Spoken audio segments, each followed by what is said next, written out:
In the quiet orchard of history, a falling apple began a revolution. Isaac Newton watched its descent and wondered why. That simple act of curiosity pulled the world into a new age of reason. He saw that the same invisible pull that drew the apple to the ground also held the moon in its orbit. Gravity, he said, was a universal force, stretching from the familiar Earth to the farthest star. For more than 2 centuries, his equations guided ships across oceans and planets across the sky. But gravity, the most obvious of nature's influences, was also the most mysterious. Every other force in nature could be shielded, reversed, or cancelled. Magnetic poles could flip, electric charges could oppose, but gravity had no opposite. It was pure attraction, endless and patient. Newton could describe it, but he could not explain what it truly was. His laws spoke of how bodies move, but not of why they feel this pull through the emptiness of space. He imagined it as an invisible thread reaching through the void, a kind of action at a distance. To him, it was the mind of God at work in geometry. Then, centuries later, another mind took up the puzzle. Albert Einstein saw that gravity was not a force at all, but the shape of reality itself. Mass and energy, he said, tell space-time how to curve, and that curvature tells matter how to move. The falling apple is not being pulled downward. It is following the straightest possible path through a warped geometry. In this view, the planet Earth does not tug on the apple. It bends the stage beneath it. Einstein's vision turned gravity from an invisible rope into a kind of music. Space and time were not empty containers but living fabric, woven together into a single continuum. Light bends around stars not because it feels a force, but because it travels through a curved geometry created by those stars. Planets orbit because space-time itself flows in circles around mass. Yet even Einstein's brilliance left a question untouched. His equations told us how space-time behaves, but not what it is made of. The theory described the curvature of a fabric, but never its threads. What is this thing that can stretch, bend, and ripple like a living skin? How can emptiness itself have a texture? We can measure space-time's curvature. We can detect the waves it sends across the cosmos when black holes collide. We can even use its distortions to map invisible matter. But we cannot explain why space-time exists at all. In Einstein's equations, it is simply there, a fundamental stage on which all of reality unfolds. But perhaps it is not fundamental. Perhaps the geometry itself is built from something deeper, something woven into the quantum foundation of nature. The problem is stark. General relativity, Einstein's great theory, describes the cosmos on the largest scales. Quantum mechanics, its strange sibling, rules the smallest. Both work with uncanny precision in their domains, yet they refuse to fit together. Try to merge them, and infinities explode out of the equations. Try to quantize gravity directly, and space-time loses its meaning. Physicists have spent decades searching for a bridge between these worlds. Strings, loops, membranes, extra dimensions. Every idea points to a deeper structure, yet the true fabric remains elusive. And so, after all our equations, we find ourselves circling the same question that haunted Newton. What connects the apple to the earth? What holds the universe together when everything else seems to fall apart? Some suspect that the answer lies not in the geometry of space, but in the relationships between the quantum states that fill it. Beneath the smooth stage of space-time, they imagine a web of invisible links, quantum correlations that tie particles together beyond distance. These links do not carry forces, nor do they send signals. They simply exist as a shared reality, as if the universe were whispering to itself across its own expanse.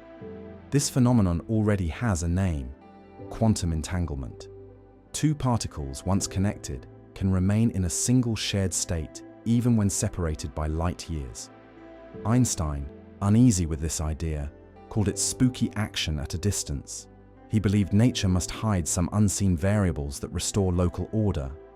But the universe disagreed.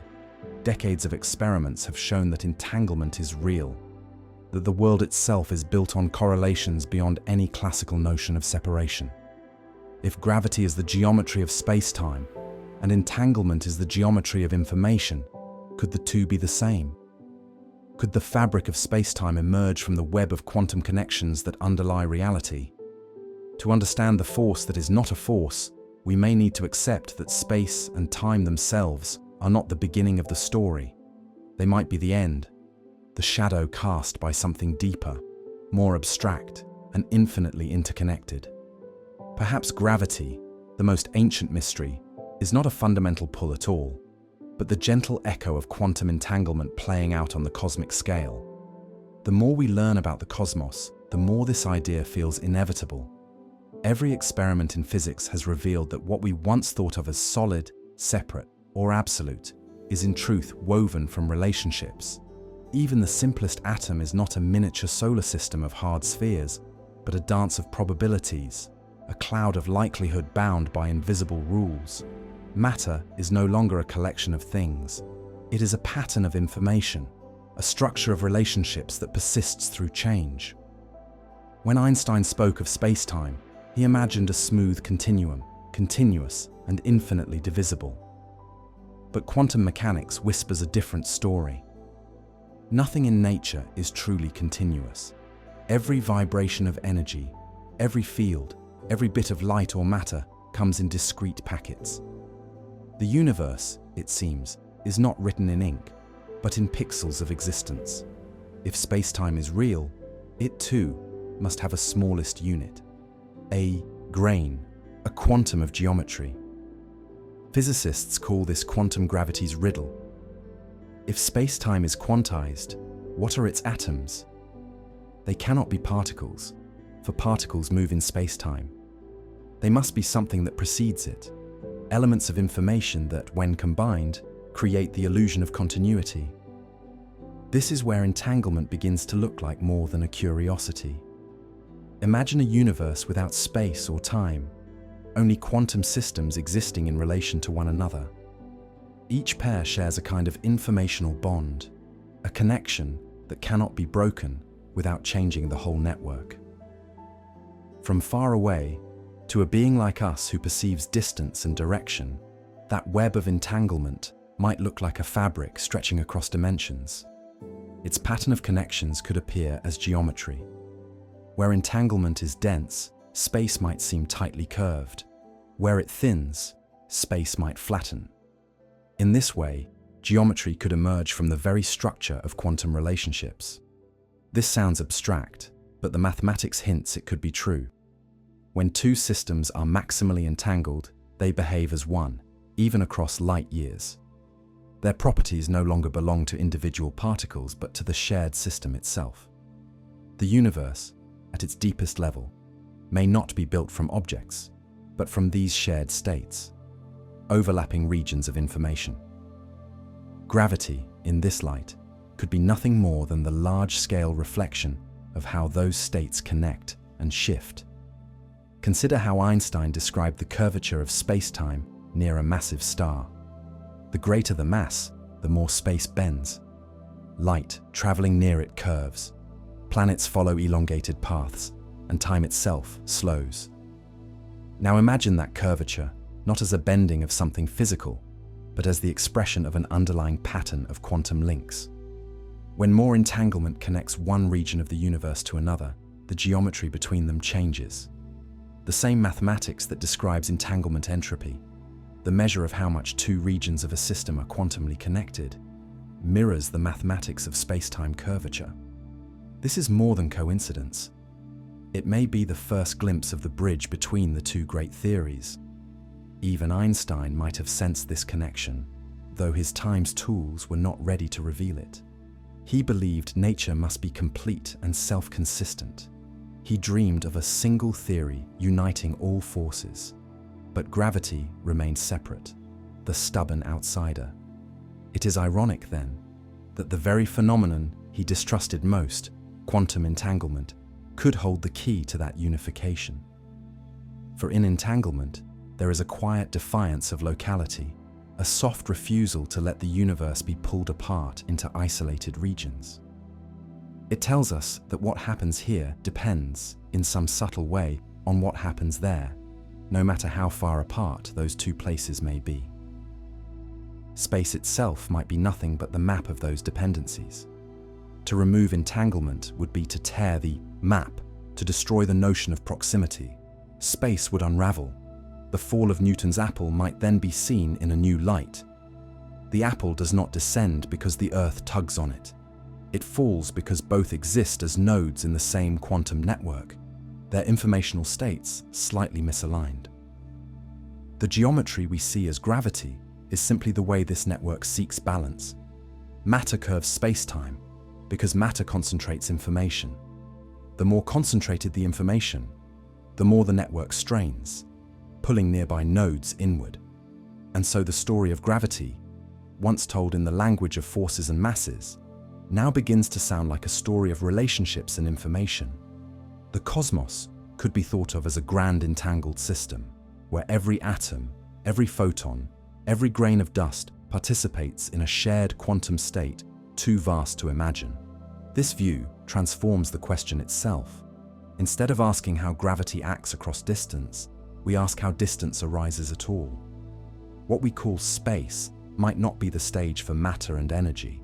It might be a product of their entanglement, a reflection of how information connects across the universe. When Einstein wrote that gravity is geometry, he described how the universe behaves. When we say that geometry is entanglement, we begin to glimpse why it behaves that way. The next step is to trace how those invisible threads could give rise to the tangible pull that shapes galaxies and guides light through the darkness. And in that search, we begin to realize something even more unsettling. The force that binds the cosmos together may not be a force at all, but the inevitable consequence of a universe that refuses to be separate from itself. The more we follow this trail, the more the picture of gravity begins to dissolve into something subtler. We once imagined a universe of objects pulling on one another across a silent void. Now that void seems alive, humming with correlations that defy distance. What we call emptiness may in truth be the densest structure of all, a boundless web of entanglement, holding everything together. Einstein's equations describe this web as a curvature, but perhaps curvature is only the shadow we see when the invisible threads of quantum information tighten or slacken. Just as the ripples on a pond reveal the movement of water below, space-time geometry could reveal the shifting relationships within a deeper network of quantum links. This idea, though strange, solves old puzzles that have haunted physics for a century. Why does space-time curve smoothly, yet quantum fields fluctuate in discrete quanta? Why do black holes, the most extreme expressions of gravity, seem to store information in proportion to their surface area rather than their volume? And why, when we probe space-time at unimaginably small scales, do our equations collapse into chaos? Each of these mysteries begins to make sense if gravity is not fundamental but emergent, the large-scale pattern created by countless quantum entanglements. If so, the story of gravity is not the story of attraction, but of connection. The falling apple, the orbiting moon, the slow dance of galaxies, all may be expressions of one truth. The universe prefers unity over separation. Wherever entanglement grows, space grows with it. Wherever it fades, space shrinks or tears. Imagine the cosmos as a vast tapestry. Each thread represents a quantum state, each knot a bond of entanglement. Where the threads are tightly woven, space-time is smooth and continuous. Where they loosen, geometry becomes fragile. A black hole could then be understood not as a pit in space, but as a region where the weave collapses inward, consuming its own pattern of connections, until nothing remains but a singular boundary of pure information. And that brings us back to the question that began this journey. What is gravity really? It may be nothing more than the behavior of this tapestry when it adjusts to new information. When mass or energy enters a region, it changes the pattern of entanglement there. The geometry must then shift to accommodate the new arrangement. To us, this feels like a gravitational pull. But to the universe, it is simply the rebalancing of its own network, the quiet rearrangement of how information connects. Even time itself might be born from this process. For if space-time emerges from entanglement, then the flow of time is nothing but the evolution of those connections. Each moment is a new configuration of the cosmic web, what we experience as the arrow of time, the past fading into the future, could be the gradual unfolding of quantum relationships as the universe seeks ever greater balance. This view changes everything. It tells us that what we perceive as forces are not commands imposed on matter from outside, but the natural consequence of how information organizes itself. Reality is not made of particles floating in space. Reality is the pattern of how those particles are entangled. Space and time are the story that pattern tells when observed from within. We stand then at the threshold of a new understanding. Newton's apple showed us that the universe is governed by order. Einstein showed us that the order is geometric. And now, quantum physics hints that geometry itself may be informational. That beneath the curvature of space-time lies a code, written not in matter or energy, but in the silent relationships between all things. To discover the source of gravity, we may not need to look for new particles or hidden forces. We may need only to listen more closely to the whisper of entanglement, the quiet structure that holds reality together. In that whisper lies the possibility that space-time is not a stage, but a story. And that story is just beginning. For the next step leads us directly into the heart of quantum entanglement itself, the invisible threads from which reality might be woven. To understand what may lie beneath gravity, we must enter the strangest domain of all, the quantum world. Here, certainty fades. Objects dissolve into waves of probability. Reality no longer exists as a fixed thing, but as a cloud of possibilities waiting for observation to make it real. This is the world of superposition, where an electron can be in many places at once, and of entanglement, where two particles can share a single state, no matter how far they drift apart. Quantum entanglement is perhaps the most mysterious feature of nature ever discovered. It began as a mathematical oddity, a side effect of equations that described how particles behave when they interact. When two particles meet, exchange energy, and then separate, their quantum states no longer belong to them individually. They become shared, inseparable, and interdependent. Measure one, and the other responds instantly, as though some invisible thread connects them through the void. Einstein could not accept this. He and his colleagues Boris Podolsky and Nathan Rosen proposed a famous thought experiment in 1935 to prove that quantum mechanics was incomplete. They imagined two particles born together and then sent to opposite ends of the universe.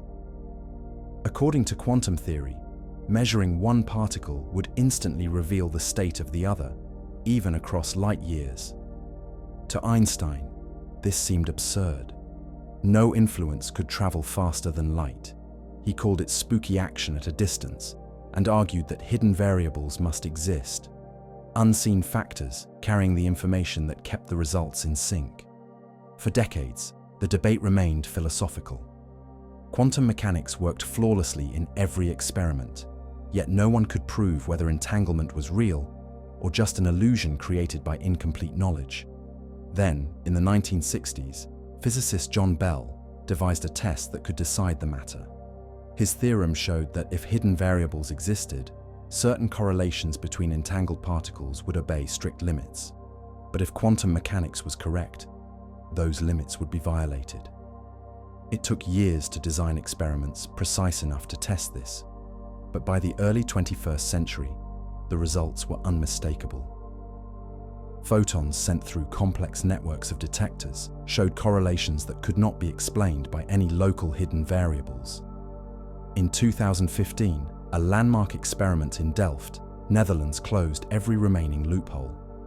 2 tiny diamond chips, each containing a single electron, were placed in separate labs. When the electrons were entangled and measured, their results matched exactly as quantum mechanics predicted, even though no signal could have passed between them. The conclusion was unavoidable. Entanglement is real, and the universe itself is non-local in its deepest structure. What does that mean? It means that separation is not fundamental. The notion that objects exist independently in space may be an illusion. Entanglement tells us that the properties of one particle are defined not by what they are, but by how they are related to others. In a sense, reality is not built from things, but from relationships. This realization changes everything. It means that information is more basic than matter or energy.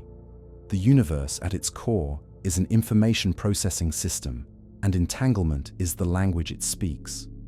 Every time 2 particles interact, a record of that interaction persists in the form of shared quantum information. The web of those correlations extends across the entire cosmos, connecting every atom to every other. Entanglement does not send messages. It does not transmit energy or signals faster than light. It simply defines the structure of reality itself.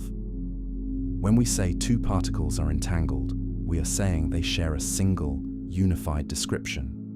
No distance can undo that unity. Measure 1, and you merely reveal what was already true of the combined system. This is not mystical or magical. It is the mathematical backbone of quantum mechanics, verified in laboratories across the world.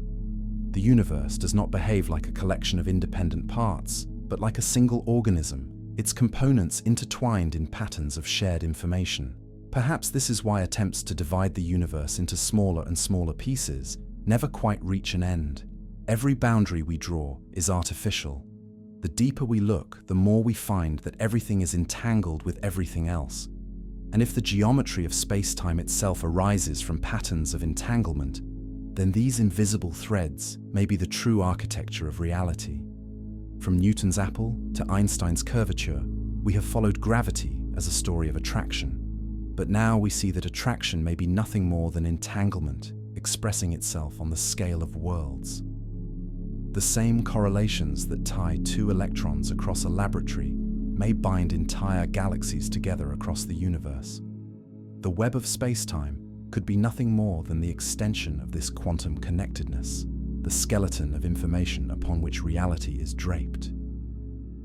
The next question is how far this web extends, and whether the fabric of the universe itself is just one vast quantum network, an ocean of entanglement from which space and time emerge as surface waves.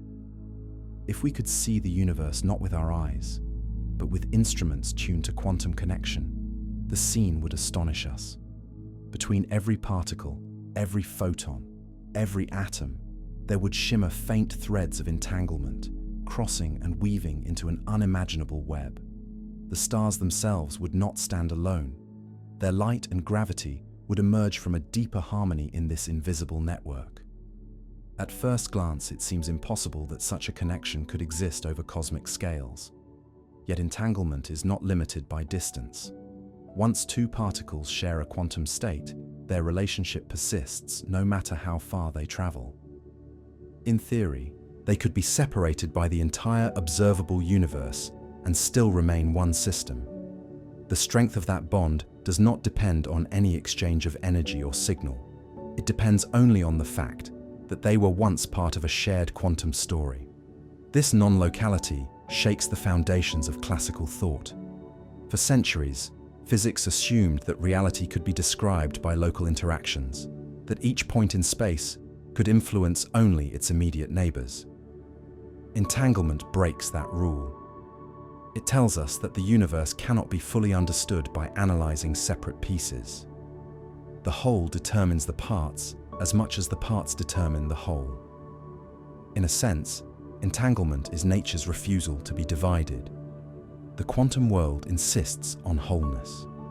It is as if the universe remembers that everything once came from the same origin, a single burst of creation that linked all matter and energy together in a shared quantum state.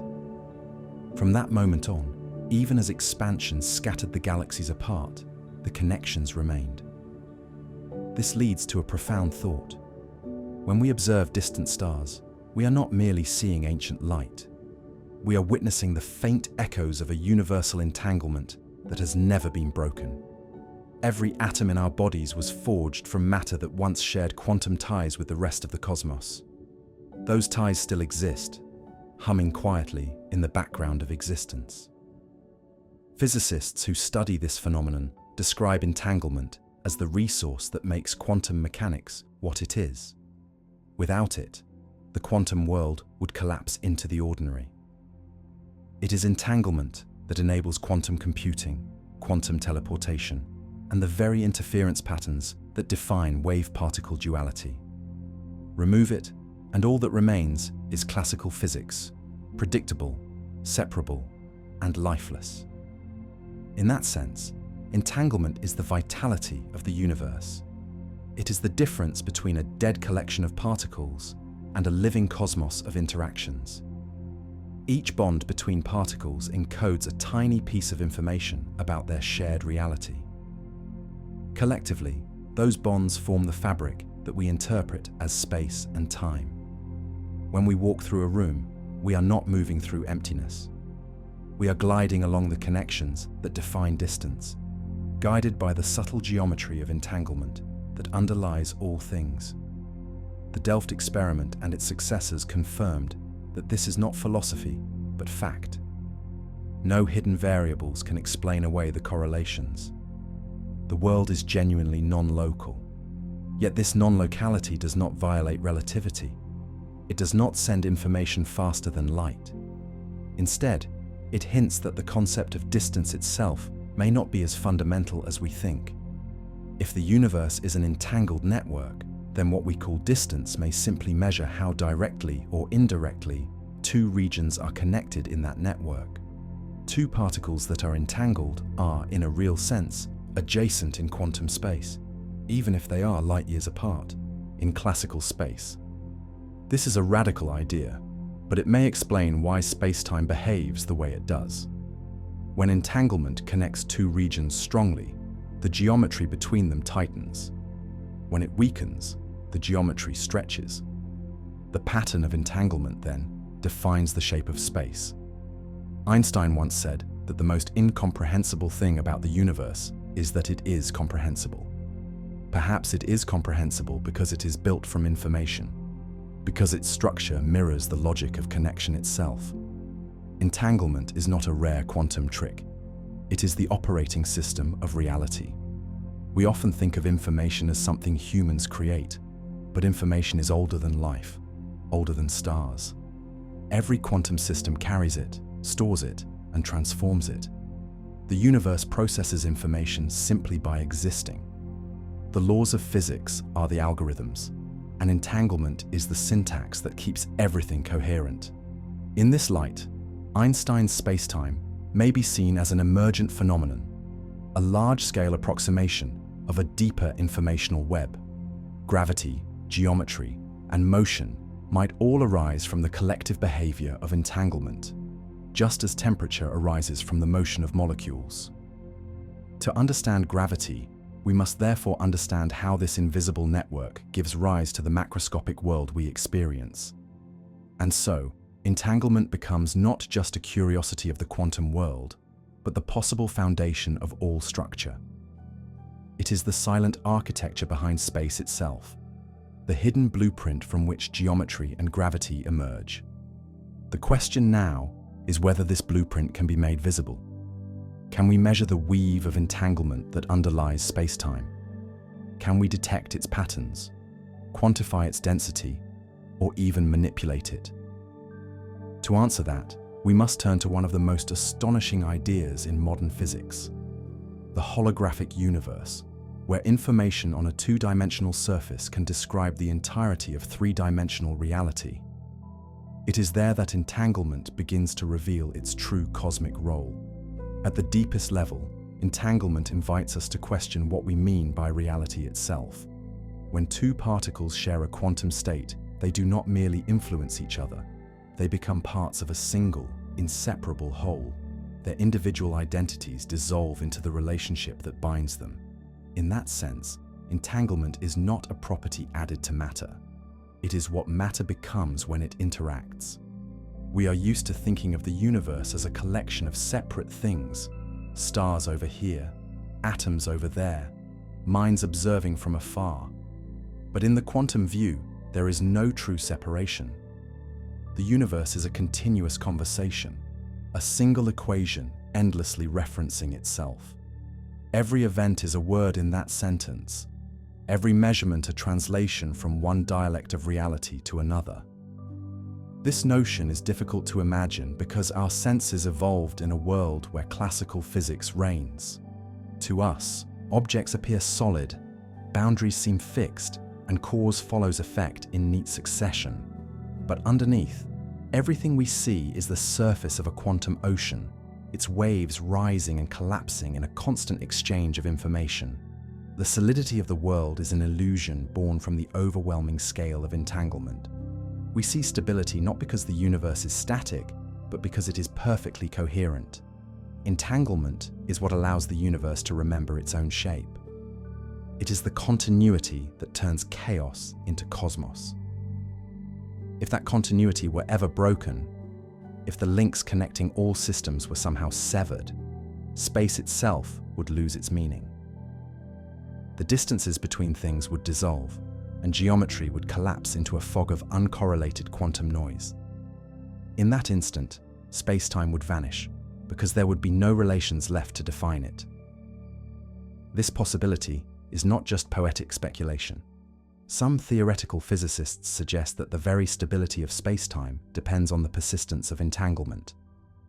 The structure of the universe may be a kind of quantum fabric, constantly rewoven by the exchange of information between particles and fields. Every interaction adds new threads, strengthening the coherence that keeps reality intact. And this view offers a new perspective on gravity. When we think of gravity as attraction, we imagine masses pulling at each other. But if space-time itself arises from entanglement, then gravity may simply be the pattern that emerges when that network bends under the weight of information. The more entangled a region is, the more tightly its geometry connects. Where entanglement weakens, geometry stretches. In this way, gravity could be nothing more than the manifestation of quantum connectedness on a cosmic scale.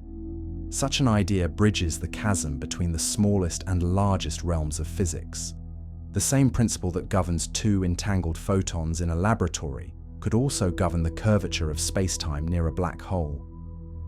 The quantum and the cosmic may be two expressions of the same phenomenon, one glimpsed in microscopic systems, the other written across the sky. This understanding reshapes how we think about energy, mass, and even identity. If everything is entangled, then no system is ever truly isolated. Every particle carries the memory of every interaction it has ever had, and through those interactions, it remains linked to the rest of the universe. When we measure a particle, we do not simply observe it, we join it. We become part of its story, entangled with its outcomes. Observation is not a window into reality, it is a participation in it.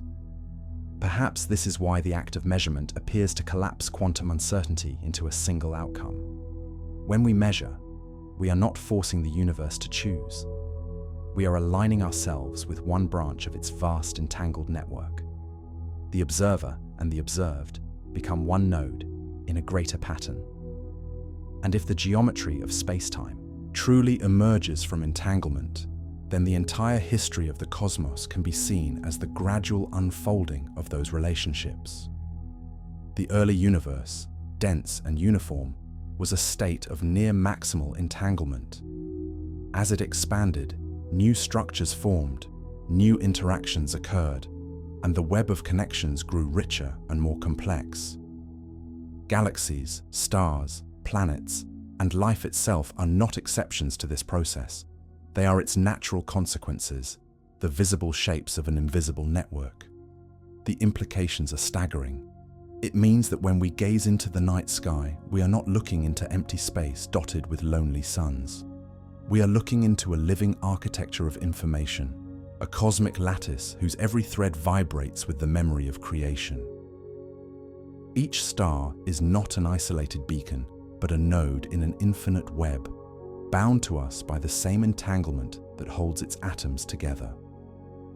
This, perhaps, is the truest meaning of unity in physics. It is not merely the unification of forces, nor the merging of equations. It is the recognition that all phenomena, from quantum fluctuations to gravitational waves, are expressions of one underlying order, the order of connection. To follow this thread further, we must explore a principle born from the study of black holes, one that suggests that all the information in the universe may be encoded not in 3 dimensions, but on a 2-dimensional surface. It is the idea that the world we inhabit might be a projection, a hologram of deeper informational structure. Through that lens, entanglement does not merely bind the universe together. It might be the mechanism by which the universe builds itself, pixel by pixel, bit by bit, weaving the illusion of space from the raw material of information. The next chapter will open this doorway, where quantum entanglement, information theory, and the nature of gravity converge in a single breathtaking idea, that the universe itself is holographic. For centuries, we have imagined the universe as a grand expanse, a boundless 3-dimensional arena in which matter and energy play their endless game. We picture stars scattered through the depth of space like jewels set in an infinite dark sea. Yet a strange idea has emerged from the union of quantum theory and gravity, an idea that whispers that this vision may be an illusion. What if everything we perceive as 3-dimensional reality is actually encoded on a distant 2-dimensional surface? This is the heart of the holographic principle. It began not with philosophy, but with the paradoxes of black holes. In the 1970s, physicist Jacob Bekenstein proposed that the amount of information contained within a black hole, the total number of distinct quantum states it can represent, is not proportional to its volume, but to the area of its event horizon. Soon after, Stephen Hawking's calculations of black hole radiation confirmed it. The entropy, or informational content, of a black hole increases with its surface area, not the space inside. This was a shock. In every other system in physics, the amount of information one can store grows with volume. A box twice as large can hold 8 times as many configurations. But a black hole defies this rule. Double the radius of the event horizon, and its area increases 4-fold, but the interior volume grows 8-fold. The black hole does not care about the inside. All that matters is the boundary, the surface through which nothing escapes. Bekenstein and Hawking's discovery hinted at a deep and unsettling truth. Perhaps the universe itself is like a black hole. Perhaps everything within it, every galaxy, every atom, every thought, is encoded on a distant boundary we can never touch. In the 1990s, this thought evolved into the holographic principle, most clearly articulated by physicists Gerard 't Hooft and Leonard Susskind. They suggested that the fundamental description of any region of space could be given by information stored on its surface, with 1 bit of information for every tiny unit of area known as the Planck scale. This means the entire 3-dimensional content of the universe could be represented by 2-dimensional data, just as a hologram stores a 3-dimensional image on a flat film. For many, this seemed too strange to be real. But in 1997, Juan Maldacena discovered a remarkable bridge between 2 theories that made the holographic idea concrete. He showed that a universe with gravity, a curved space-time known as anti-de Sitter space, could be fully equivalent to a quantum field theory without gravity defined on its boundary. This correspondence, now called ADS-CFT, transformed physics.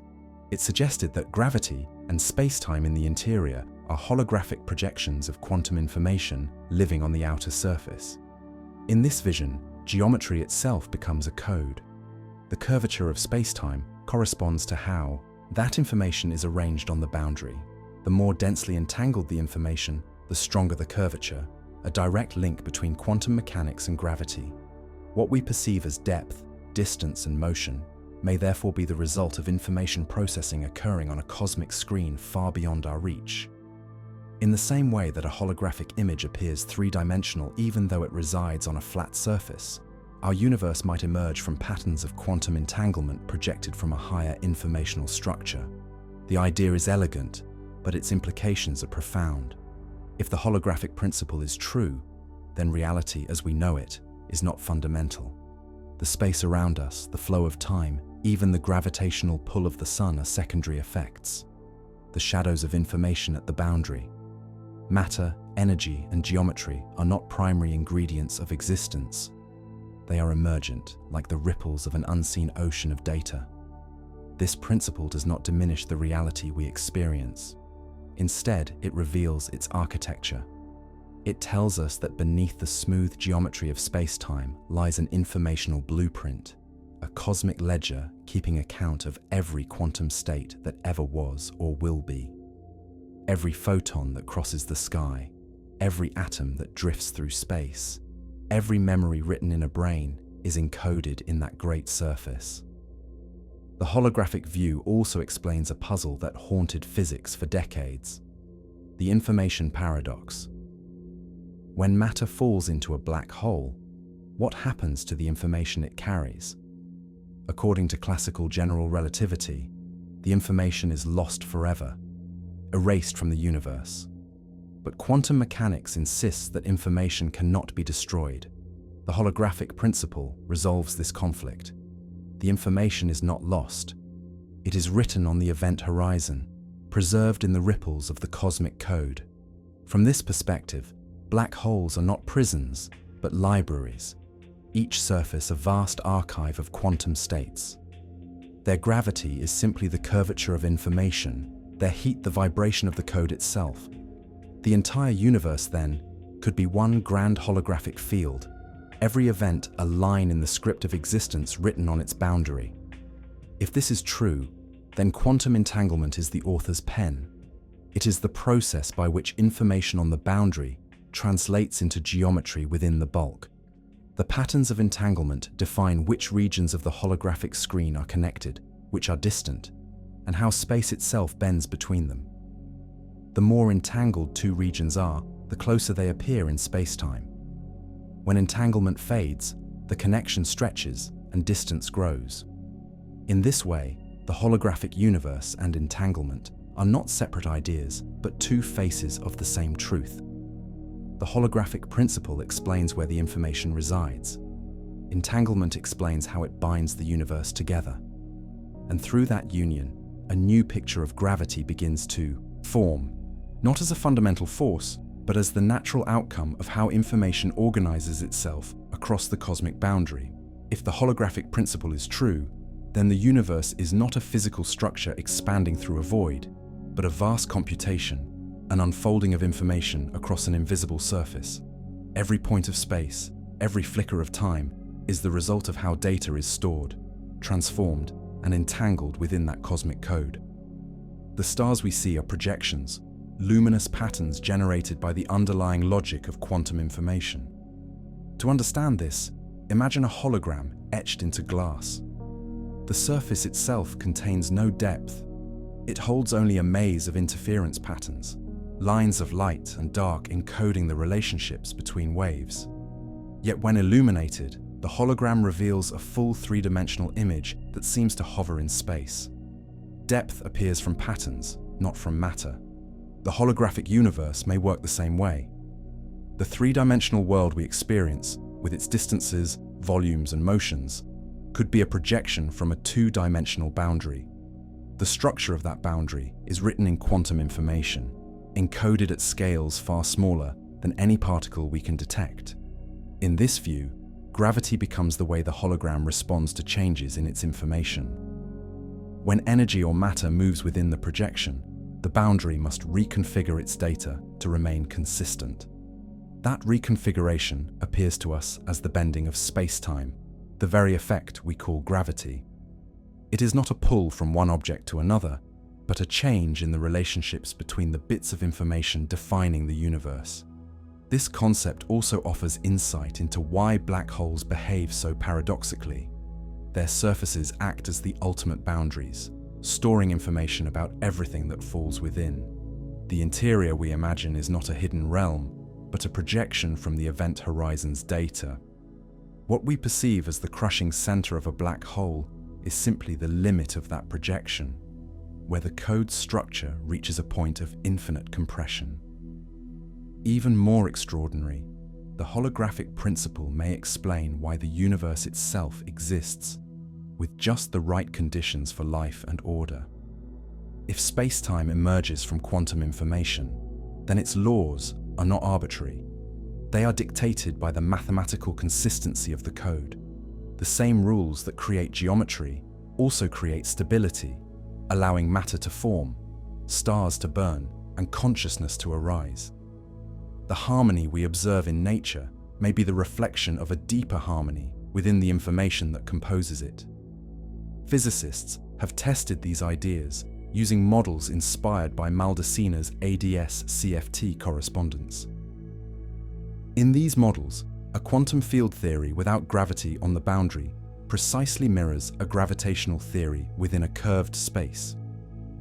This duality means that every equation describing quantum particles on the surface has a counterpart, describing space-time geometry inside. The two are not separate worlds, but different perspectives on the same reality. When the field theory's particles become more entangled, the geometry inside becomes more connected. When entanglement is removed, space inside begins to tear apart. In this way, the smoothness of space-time depends entirely on the coherence of quantum information at its boundary. This is more than a mathematical trick. It is a potential answer to one of the deepest questions in physics. Why does space-time hold together at all? Imagine now that the entire cosmos functions as a single, vast holographic system. The boundary, perhaps at the farthest edge of the observable universe, encodes all the information within. Each bit of that boundary interacts with others through quantum entanglement, and those interactions generate the appearance of space, time, and gravity inside. Every planet, every galaxy, every heartbeat is a flicker in this projection, an event in the story being told by the boundary's code. If this is so, then information is not merely a description of the universe, it is the universe. Energy, matter, and space-time are secondary manifestations of information relationships. Reality is what information does when it is self-entangled. This vision aligns with something deeper in human intuition. We have always sensed that knowledge and being are intertwined. The more we observe, the more we realize that observation itself shapes the world. In a holographic universe, this is literally true. Our measurements are not passive. Each act of perception rewrites a tiny part of the cosmic code, linking us into the very fabric of existence. The holographic principle also restores a sense of wholeness that physics once lost. When we dissect reality into smaller pieces, we find not independence, but interdependence. The universe resists isolation. Every particle, every wave, every bit of data contributes to the total pattern. Remove one, and the entire projection changes. Gravity, in this framework, becomes a story of how information balances itself. It is the universe's way of maintaining coherence. Where the informational density increases, geometry bends inward. Where it decreases, space stretches outward. Motion, attraction, and curvature are all expressions of the same underlying drive toward informational equilibrium. Yet there remains a mystery. If everything we see is a projection from a boundary, what lies beyond that boundary? Is it physical, like a surface we might someday reach, or purely mathematical, an abstract domain where the laws of nature are written? Some physicists believe the boundary exists only in our equations, a convenient way to represent how information flows. Others suspect it may be a real horizon, a cosmic shell encasing the universe itself. Whatever its nature, the holographic principle suggests that the structure of reality is far more profound than matter and energy alone. It tells us that what we call space may be nothing but the shadow of quantum entanglement, a reflection cast by information dancing at the edge of existence. And in that realization, we begin to see that gravity, entanglement, and information are not separate phenomena, but different expressions of the same truth. That connection is the foundation of everything. If we could step outside the universe and gaze upon its true form, we might not see a vast void scattered with galaxies. We might see a luminous sphere of information, every point of its surface encoding the totality of existence within. The galaxies, the stars, the thoughts and dreams of sentient beings would appear as patterns in the light upon that cosmic shell. Depth would be an illusion born of perspective, a projection cast inward from a two-dimensional sea of quantum data. This image may sound poetic, but it arises from mathematics as precise as any in physics. When Juan Maldacena revealed that a universe with gravity can be equivalent to a gravity-free quantum field theory defined on its boundary, he uncovered something extraordinary. Space-time itself may be a hologram, an emergent construct woven from the logic of information.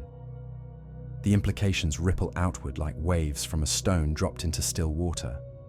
If every point in space is encoded on a surface, then locality, the idea that nearby things interact more strongly than distant ones, is not fundamental. It is a pattern arising from how information is organized. Regions that are closely connected in the boundary's quantum code appear close together in the holographic projection. Regions that are weakly connected seem far apart. Distance, then, is not a measure of separation, but of informational relationship. This turns our intuition inside out. We think of information as describing the world, but here, information is the world. The structure of the code defines the geometry of reality. The curvature of space-time is the shape of information itself. Gravity, that ancient mystery, becomes a story about how information bends under its own weight. Consider what this means for black holes, the darkest objects in the cosmos. Their immense gravity curves space-time so strongly that not even light can escape. Yet the holographic principle tells us that everything that falls in, every atom, every photon, every bit of data, remains inscribed on the surface. The black hole's mass determines the area of that surface, and the surface encodes its entire history. The black hole is not a hole at all, but a holographic record, a perfect storage device in which the interior is nothing more than a projection. From this idea grows a new understanding of reality's balance. The surface area of any region of space limits how much information it can contain. This boundary law governs everything from black holes to the quantum foam at the smallest scales. It ensures that the universe remains consistent, that the information within any region never exceeds what its surface can describe. Without this rule, space-time would overflow with contradictions, and reality itself would fracture. The holographic model also gives us a clue about how gravity emerges. In Maldacena's correspondence, the curvature of space-time inside the holographic world is determined by the amount of entanglement on its boundary. When entanglement increases, space-time becomes more connected. When it decreases, space-time tears. Gravity, therefore, is the macroscopic expression of quantum entanglement, preserving coherence across the holographic code. It is not a force that acts upon things, but a geometric translation of information-seeking balance. In this picture, even the expansion of the universe gains a new meaning. As cosmic time unfolds, the informational content of the boundary grows. More data becomes encoded, and the projection within expands accordingly. The accelerating spread of galaxies across the void may reflect not a physical explosion, but the unfolding of new information on the cosmic horizon. Space grows because the universe continues to compute itself. This perspective reframes our place within the cosmos.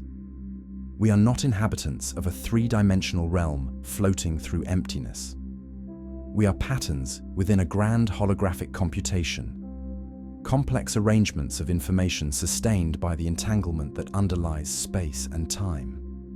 Our minds, too, are part of this network, localized expressions of the same universal code that curves space-time and binds galaxies together. What is most astonishing is that this view unites all the great mysteries of physics: black holes, quantum mechanics, thermodynamics, and gravity, under one principle: information is the foundation of reality. Every law of nature, every field and particle, every flow of energy arises from the logic of information conservation. Even entropy, the measure of disorder, becomes a measure of how information is distributed. Einstein's geometric universe and the quantum world's probabilistic nature no longer stand apart. They are two sides of the same informational coin. Geometry emerges where entanglement orders information. Probability arises where information is incomplete. Together, they form the dual image of a single underlying truth. Reality is a self-organizing network of entangled data. If this is correct, then the gravitational pull we feel on Earth is not the tug of an invisible force, but the manifestation of our planet's informational imprint upon spacetime's holographic code. The curvature that keeps the Moon in orbit and bends light around the Sun is the shape of information coherence. When we drop a stone, we are not obeying a force of attraction, but following the path inscribed by the geometry of information. In this way, gravity becomes not an external influence, but an internal necessity. It is the universe's way of remaining consistent with itself, ensuring that information flows without contradiction. Every orbit, every fall, every ripple in space-time is the universe maintaining the integrity of its own code. And so the great unification begins to take shape. The holographic universe shows that space-time is not the foundation, but the consequence of quantum entanglement. Gravity is the visible echo of invisible correlations written on the boundary of existence.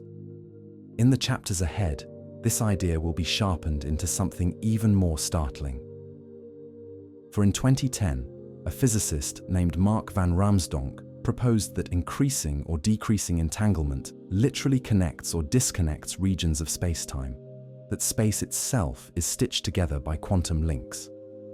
His revelation would transform the holographic vision into a living geometry, one in which the very fabric of the cosmos is woven from entanglement. And through his insight, gravity's true nature would begin to reveal itself, not as a force, not even as curvature, but as the ultimate expression of connection. In the year 2010, a quiet idea emerged from a mind unafraid to question the foundations of reality. Mark van Raamsdonk, a theoretical physicist working on the frontier between gravity and quantum mechanics, asked a question so simple that it shook the deepest assumptions of modern physics. What if space-time itself is not fundamental? What if it is born from quantum entanglement, the same invisible connection that binds two particles across the void? This question did not arise from speculation, but from mathematics. Using the holographic framework of ADS-CFT, van Raamsdonk explored what would happen to a universe if the entanglement between its regions were gradually reduced. The results were astonishing. When entanglement increased, the geometry of space-time grew more connected. When entanglement decreased, the geometry began to tear. In the extreme case, when all entanglement was removed, space-time disintegrated entirely. The world quite literally fell apart. This discovery suggested that the continuity of space, the smoothness of geometry, and the coherence of the universe itself depend on quantum entanglement. The threads of entanglement do not merely link particles. They stitch together the fabric of reality. For centuries, scientists believed that space was the stage upon which matter and energy performed their cosmic play. Van Raamsdonk's insight turned the stage itself into an actor, one whose existence depends on the relationships among the players. Space is not the container of reality, it is the product of it. To visualize this, imagine the universe as a vast quilt woven from billions of threads. Each thread represents a quantum degree of freedom, a tiny element of the universe's informational state. Entanglement is what ties those threads together. Where the threads are tightly woven, the quilt is strong and continuous. Where they fray or break, holes form. Those holes are not gaps in the fabric, they are the absence of space itself. In Van Raamsdonk's work, this metaphor became precise. He showed that in the holographic model, the geometry of the bulk, the interior spacetime, depends directly on the amount of entanglement in the boundary quantum system. Entanglement acts like glue. The more entangled the boundary regions are, the closer together their counterparts in spacetime appear. The less entangled they are, the farther apart. Remove entanglement entirely, and the spacetime regions separate completely, becoming isolated islands of existence with no bridge between them. This means that distance itself is not a fundamental quantity. It is an emergent property arising from how quantum information is shared. To say that two objects are near one another is to say that their underlying quantum states are highly entangled. To say they are far apart is to say their states are weakly connected. Such an idea overturns the classical hierarchy of physics. In Newton's world, space existed first, and matter moved through it. In Einstein's world, matter shaped space, and space told matter how to move. But in Van Raamsdonk's world, space itself is born from matter's entanglement. Geometry emerges from information, and gravity becomes the flow of that information across the network. This picture unites the two great languages of physics, relativity and quantum mechanics, not by forcing them to speak the same words, but by revealing that they are describing the same story from different perspectives. Relativity speaks in geometry. Quantum mechanics speaks in entanglement. Van Raamsdonk's revelation shows that these are two sides of one coin. It also gives new meaning to the holographic principle. The boundary that encodes the universe's information is not a static screen, but a living surface, where entanglement weaves space-time into being. The more entangled the boundary becomes, the smoother and more connected the holographic interior appears. The less entangled it becomes, the more fragmented the interior grows.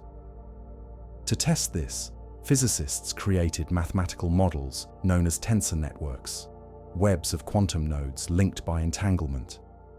When these networks were visualized, the patterns of connection naturally formed geometries that resembled curved spacetime.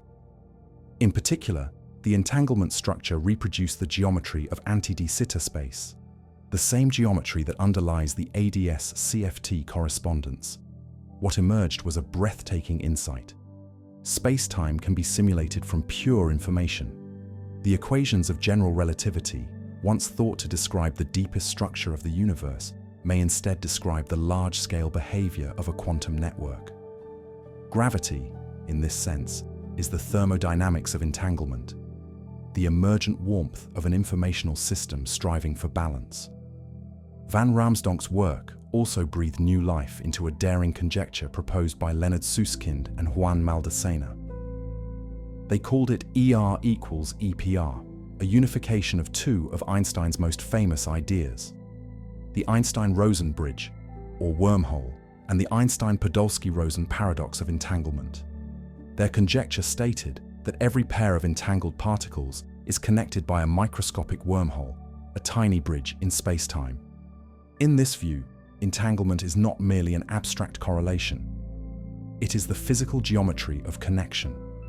The wormholes linking entangled particles are not traversable. No signal or object can pass through them. Yet they serve as the scaffolding of space-time, invisible filaments connecting every region of the cosmos. On the largest scales, these filaments form the structure we call space. On the smallest scales, they are the quantum threads from which space-time itself is woven. If true, this would mean that every entangled pair in the universe contributes to its geometry. The universe is not a void filled with particles. It is a vast network of wormholes, each representing an entangled connection. The strength of those connections determines the curvature of space-time, and the collective pattern of curvature gives rise to the force we call gravity. It is a staggering idea that the universe is a self-stitched tapestry of entanglement, and gravity is its texture. To imagine this universe of connections, picture the cosmos not as a vast emptiness filled with stars, but as a glowing web of relationships. Each filament of this web represents entanglement, an invisible bridge binding distant regions of space-time. Where the filaments tighten, geometry curves; where they loosen, distance stretches; and when they snap entirely, space itself fractures. In the equations of relativity, this curvature manifests as gravity. But in the equations of quantum theory, it arises from entanglement entropy, a measure of how much information two regions share. The two languages are describing the same story, one in geometry, the other in information. The smoothness of spacetime is not a given. It is maintained by the delicate balance of quantum connections that weave through every corner of existence. Van Raamsdonk's insight forces us to rethink what it means for the universe to be connected.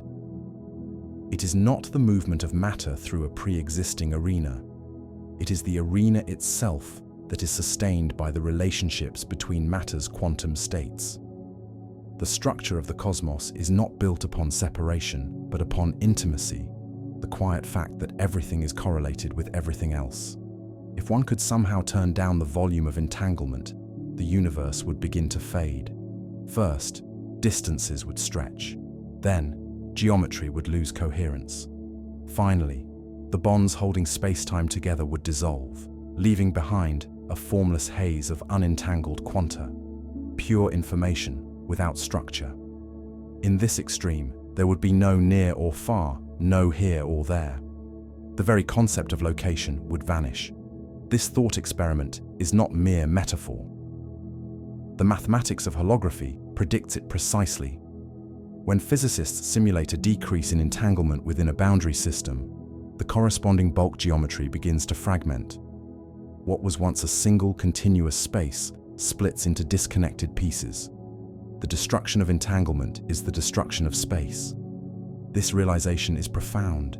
It means that space-time is not fundamental, and therefore neither is gravity. Both are emergent, arising from the quantum connections that pervade everything. The universe is not built from objects moving through a pre-existing void, but from relationships that create the notion of space.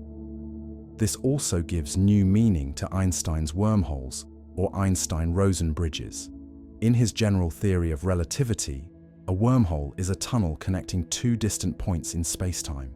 But in the quantum world, Van Raamsdonk's work and the ER equals EPR conjecture suggest that wormholes and entanglement are one and the same.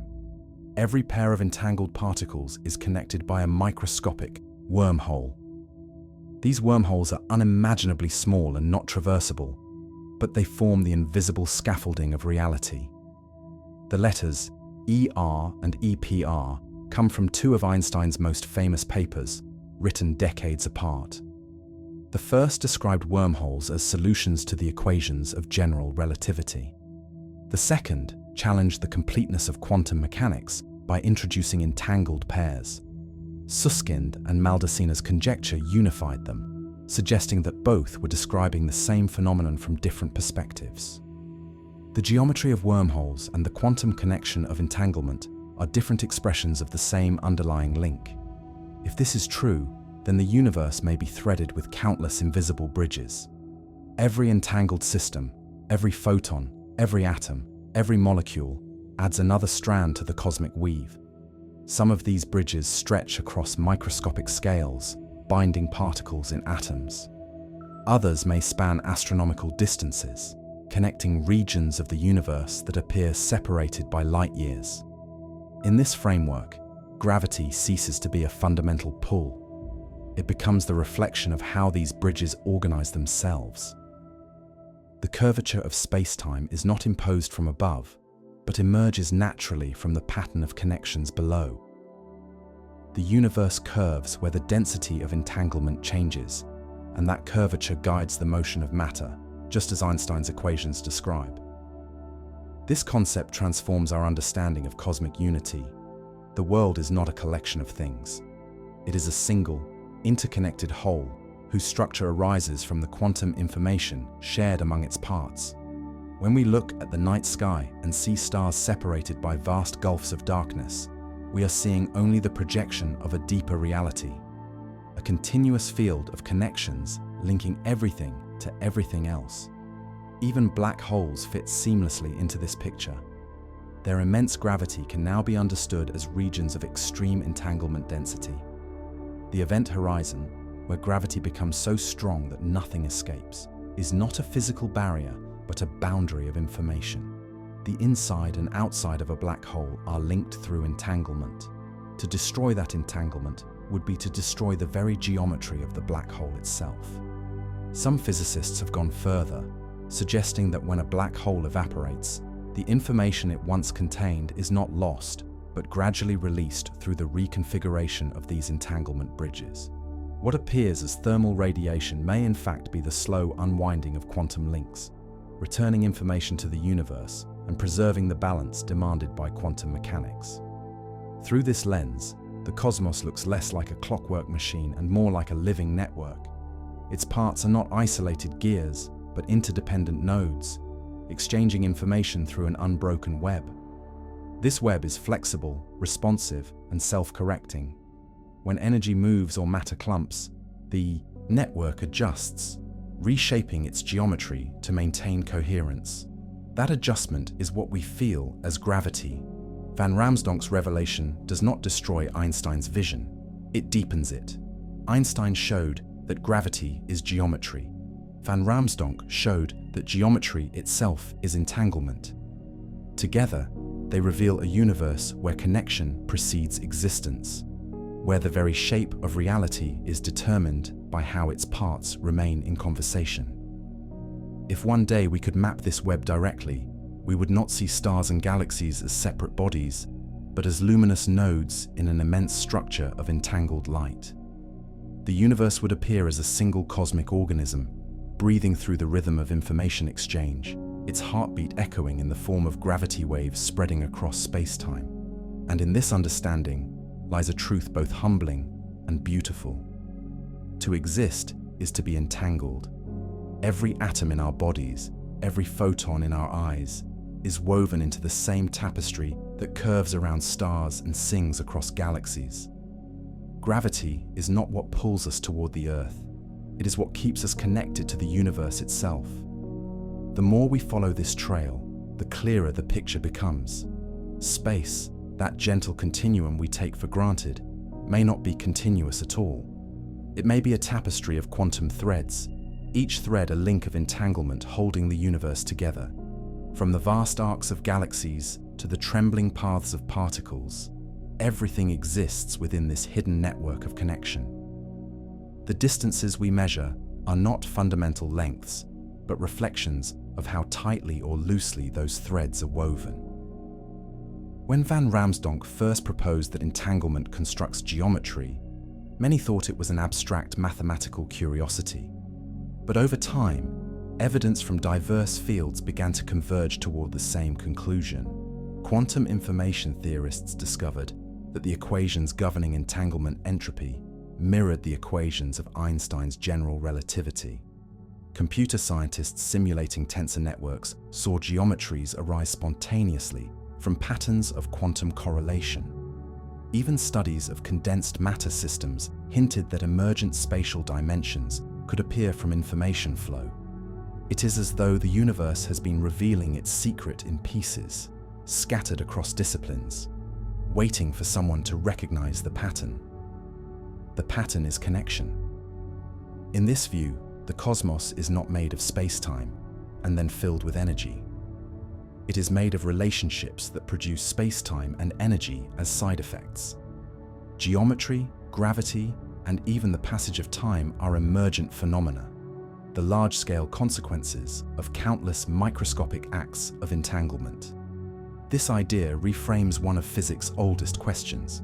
Why does gravity feel so weak compared to the other forces of nature? The electromagnetic and nuclear forces dominate the microscopic realm, yet gravity governs the cosmic. If gravity is not fundamental but emergent, its weakness is no longer mysterious. It is simply the faint echo of a vast informational process, spread thin across the entire universe.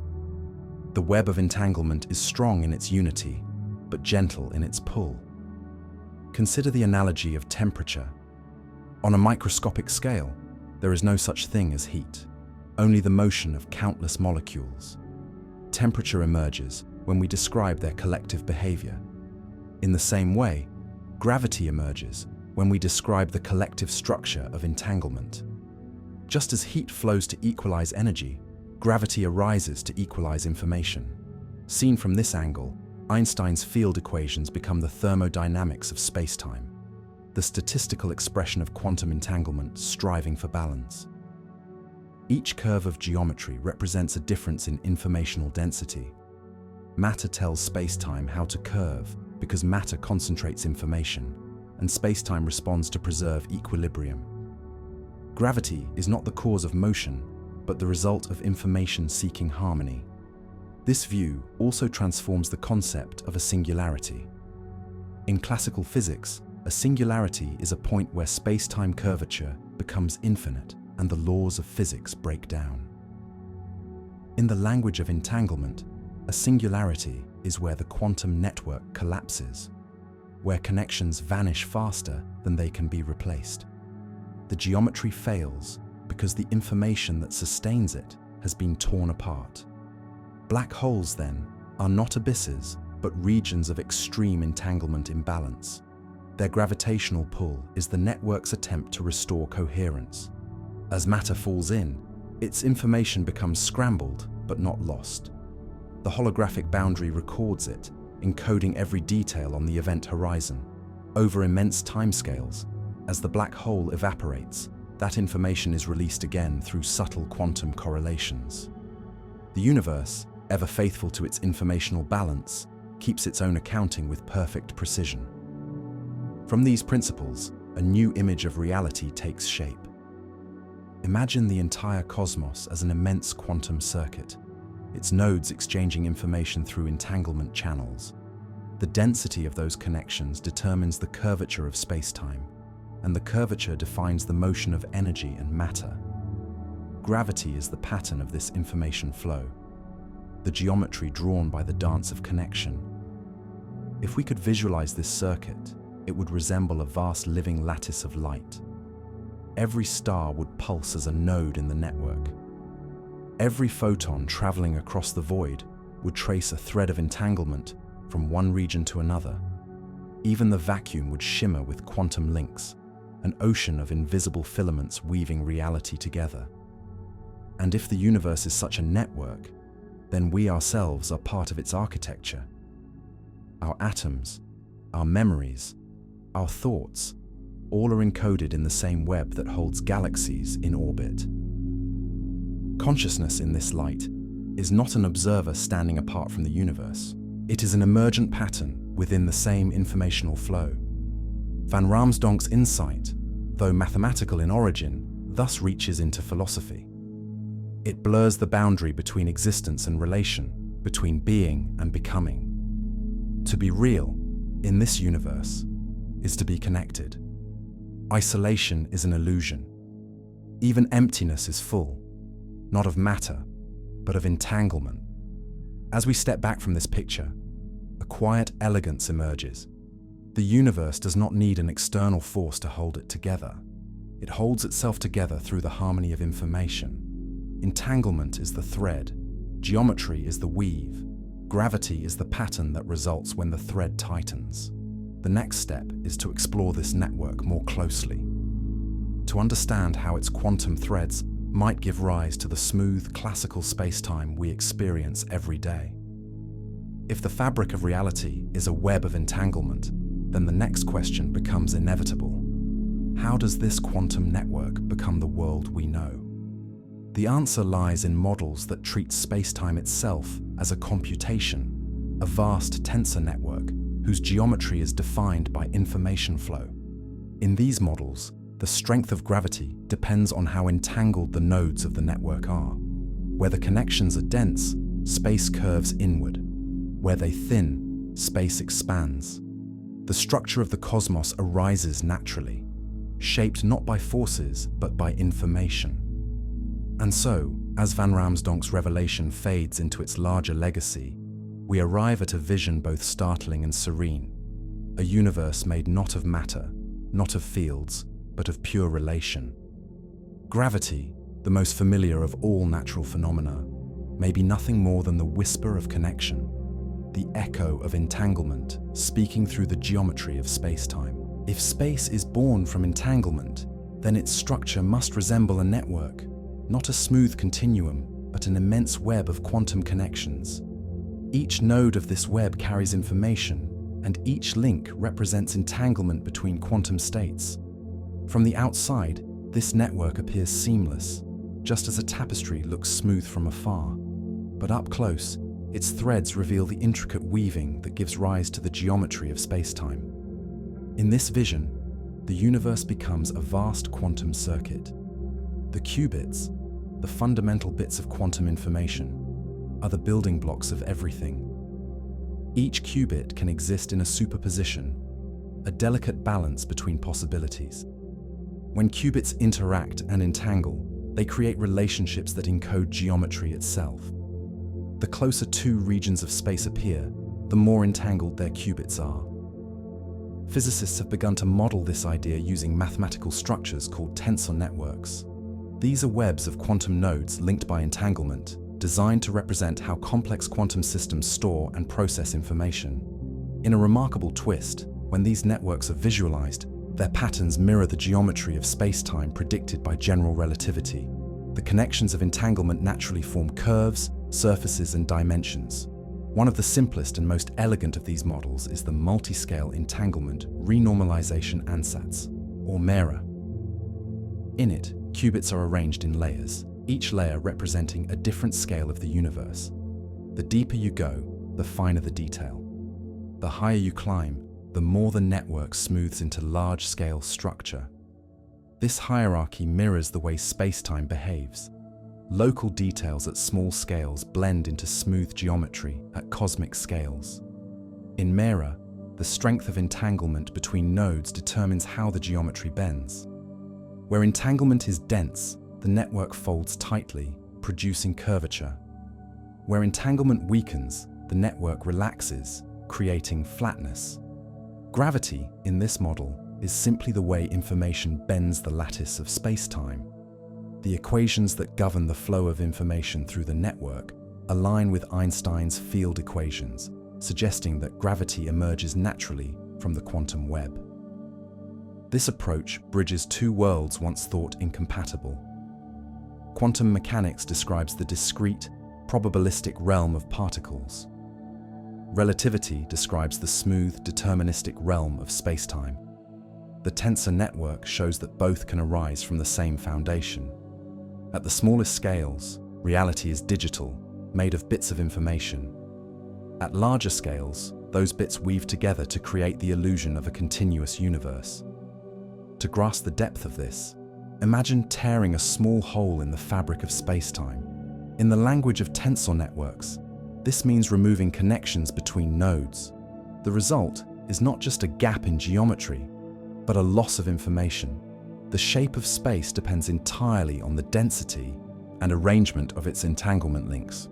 Without them, there is no distance, no direction, no dimension, only disconnected data. It is strange to think that what we perceive as motion through space is, at a deeper level, the reconfiguration of information within this network.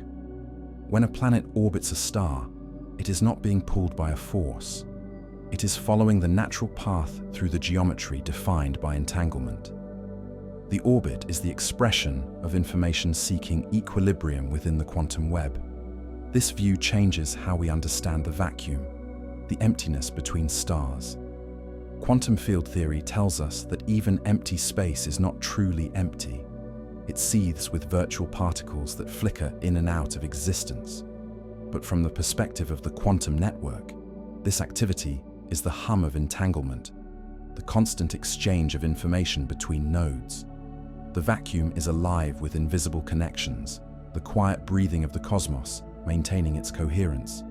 The more we explore this network, the more it resembles a living organism. It grows, it adapts, it self-corrects. When energy moves through it, the geometry reshapes. When matter collapses, the connections condense. Gravity waves, those ripples in space-time detected by instruments on Earth, may be the vibrations of this informational web, tremors in the network's entanglement structure propagating across the universe. Through the mathematics of quantum information, physicists are beginning to simulate these effects. When they build networks of qubits and program them to interact according to simple entanglement rules, geometric patterns emerge on their own. In some simulations, the curvature of space and the behavior of gravity appear spontaneously, without being programmed in. The geometry arises as an emergent property, the inevitable consequence of how entanglement distributes information.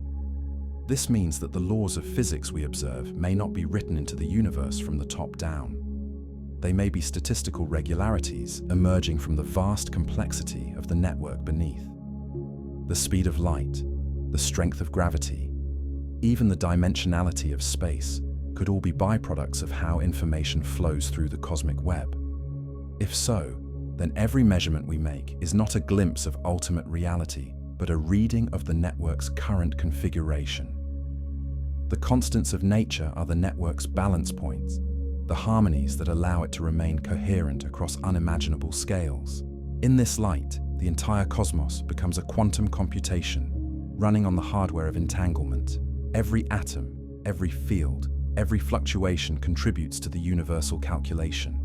The result of that computation is space-time itself, a self-sustaining illusion of continuity generated from the logic of information. And yet, this network is not cold or mechanical. It is dynamic and self-aware in the sense that it reacts to every change within it. Each event, every collision, every emission of light, every gravitational wave, is a message passing through the web. The universe is not a static structure, but a conversation among its parts. This realization brings us closer to a deeper question. How does this quantum network give rise to the classical world we experience? How does the continuous geometry of space-time emerge so perfectly from the discrete, probabilistic dance of entanglement beneath? The next part will follow this bridge. From the microscopic web of qubits to the macroscopic gravity that shapes galaxies, and show how the heat of information itself may be the true origin of Einstein's equations. If the universe is a quantum network, then classical gravity must be its large-scale behavior, the way the web appears when viewed from afar. Up close, the nodes are qubits, flickering between possibilities. Step back, and their collective entanglement becomes the smooth fabric of space-time, bending and flexing under the weight of information. To understand how this translation occurs, imagine the way heat emerges from motion. On the atomic level, there are only particles colliding and vibrating. None of them possesses temperature. Yet when enough of them interact, we perceive warmth, a statistical effect born from countless random motions. Gravity may work in the same way. On the quantum level, there are only entangled qubits exchanging information. None of them produces curvature by itself, but together, they create the phenomenon we recognize as gravity, a thermodynamic property of information flow. This idea was first glimpsed by physicist Ted Jacobson in the year 1995.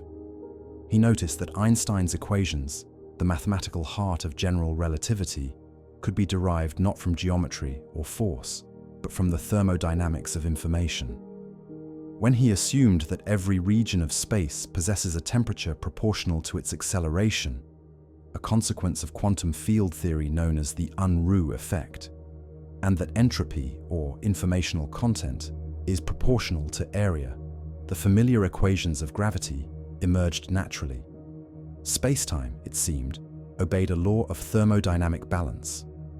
In the decades since, this insight has deepened. The holographic models developed by Raamsdonk and others suggest that the energy and curvature in any region of spacetime are governed by changes in entanglement entropy across its boundary.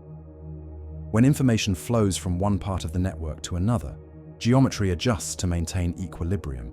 That adjustment appears to us as the bending of space, the very essence of gravity. The implications are astonishing. Gravity is not a fundamental interaction between masses. It is the statistical expression of the universe seeking informational balance. When energy moves, entanglement changes. When entanglement changes, space-time curves. The pull we feel when we drop an object is the manifestation of this rebalancing, the universe rearranging its own informational coherence. Consider the surface of a black hole. Its entropy, the measure of its hidden information, is proportional to its area, not its volume. This rule, discovered by Bekenstein and Hawking, makes perfect sense in the language of the quantum network. The event horizon is the boundary where the network's connectivity becomes saturated. All the information about what falls in is stored as entanglement along that surface. The black hole's gravity, its curvature, and its radiation are all emergent consequences of the network striving to maintain informational harmony across that boundary. In a broader sense, every region of the universe behaves this way. The geometry of space adjusts itself so that information flows smoothly. Where entanglement is dense, the curvature tightens. Where information thins, the curvature relaxes. This continuous readjustment keeps the network coherent across scales, from the trembling of atoms to the spiraling arms of galaxies. We experience these adjustments as the familiar effects of gravity. The Earth orbits the Sun not because of a force acting across distance, but because the geometry of the network has curved around the Sun's informational density. The planet moves along the natural path within that curved geometry, following the shape of the network's balance. This picture unites quantum mechanics and relativity through the language of information. Quantum mechanics describes how information behaves at the smallest scales: uncertain, discrete, and entangled. Relativity describes how information behaves at the largest scales: smooth, continuous, and geometric. The quantum network is the bridge between them, showing that both are aspects of one informational reality. The more deeply physicists explore this framework, the more connections they uncover. The equations of holography, tensor networks, and quantum thermodynamics all point to a single principle. The curvature of spacetime corresponds to the distribution of entanglement entropy. Entropy is not disorder, but information potential. It measures how much the universe can still connect, how much coherence remains to be woven. From this, an elegant vision emerges. Spacetime is not a static stage, but a dynamic equilibrium, constantly adjusting as information flows through it. Gravity is the whisper of that adjustment, the trace of the network balancing itself with infinite precision. When a massive star collapses, it is not merely falling inward. Its information density is overwhelming the local network, forcing the geometry to fold tighter and tighter until a new equilibrium, a black hole, is reached. When two black holes merge, their informational surfaces fuse, and the resulting disturbance radiates outward as gravitational waves. These waves are not ripples in a material fabric, but vibrations in the connectivity of the quantum web, the sound of the universe recalibrating its informational map. From the hum of quantum entanglement, the rhythm of spacetime arises. From the flow of information, gravity is born. This insight leads naturally to another profound realization. If gravity is the thermodynamics of information, then the cosmos itself behaves like an enormous computational system, a self-updating, self-correcting network that evolves by processing its own data. Every event is a calculation. Every movement is a computation.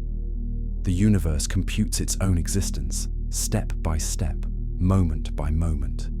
In this view, the classical laws of physics are not commands written by an external hand, but emergent programs running within the network. They are efficient summaries of deeper informational processes. just as temperature summarizes the chaotic motion of molecules. The beauty of Einstein's equations lies not in their simplicity alone, but in the fact that they arise inevitably from the statistics of entanglement. Gravity, then, is the cosmos speaking the language of information. Its geometry is syntax, its curvature is grammar. Its waves and orbits are the rhythm of meaning passing through the universal code. The next section will follow this vision to its natural conclusion, exploring how this informational network gives rise not only to geometry and gravity, but to the illusion of continuity, to the emergence of classical space-time itself, and to the boundary where the quantum becomes the macroscopic world we live in. The more we trace the logic of the quantum network, the more it resembles a hidden architecture that underlies all existence. Each quantum connection acts like a fiber of meaning, carrying the weight of reality's coherence. From the outside, the universe appears smooth, continuous, and predictable. But beneath that calm surface lies an unending storm of entanglement, a restless sea of relationships weaving and unweaving at unimaginable speeds. If gravity emerges from this web, then so too does the very idea of space itself. The universe we inhabit is not built from empty coordinates waiting to be filled. It is built from the dynamic relationships between quantum nodes. Space is what connection looks like when viewed from within. Geometry is what entanglement feels like to the entities entangled. In this sense, classical space-time, the familiar arena of stars, planets, and light, is the large-scale illusion created when we are too far away to see the quantum weave. Just as a tapestry looks like a solid image until one leans close enough to see the threads, space-time looks continuous until one descends into the Planck scale, where it dissolves into a buzzing web of information. The transition from quantum to classical is not a sharp boundary. It is a soft emergence, a gradual smoothing out of the network's discrete complexity. As countless quantum connections interact and average over one another, they produce stable, macroscopic behavior. The randomness of individual entanglements fades into the coherent geometry of space. The equations of general relativity are the large-scale limit of this smoothing process, the way Einstein's geometry appears when we zoom out from the microscopic tangle of information. This perspective reshapes one of the deepest puzzles in physics, the measurement problem. In quantum mechanics, systems exist in superpositions until observed. The act of observation appears to collapse them into definite states. But if the universe is a quantum network, then observation is not an external interruption. It is an internal update. Every measurement is the network rewriting a portion of itself, redistributing entanglement to maintain coherence. Reality does not collapse, it recalibrates. At this level, the distinction between observer and observed begins to blur. We, as conscious beings, are not outside the network peering in. We are patterns within it, complex arrangements of entanglement capable of reflecting upon themselves. When we measure, we are the universe momentarily looking back at its own structure. The flow of information that defines the cosmos passes through us and continues outward, reshaping geometry as it goes. Even the direction of time may arise from this process. In the equations of quantum mechanics, time has no intrinsic flow. Everything happens symmetrically, forward and backward. But in the informational universe, entropy increases as entanglement spreads. Each new connection carries information that cannot be undone without erasing memory. The arrow of time is the arrow of entanglement, the steady accumulation of relationships that makes the universe richer with each passing moment. When we speak of expansion, we usually imagine galaxies racing apart through space.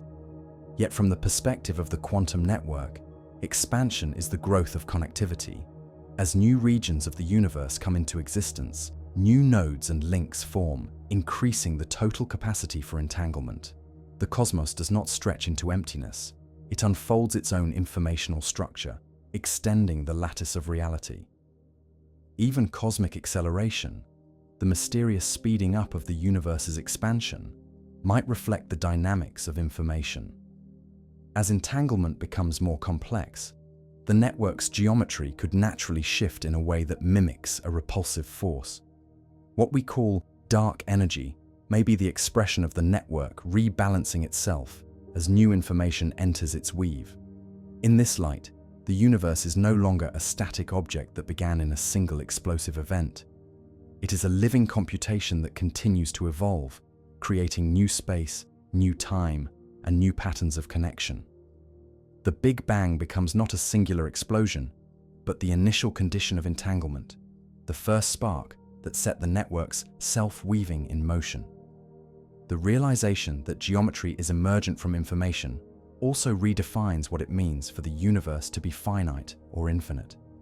If space arises from entanglement, then its boundaries are not physical walls, but informational limits.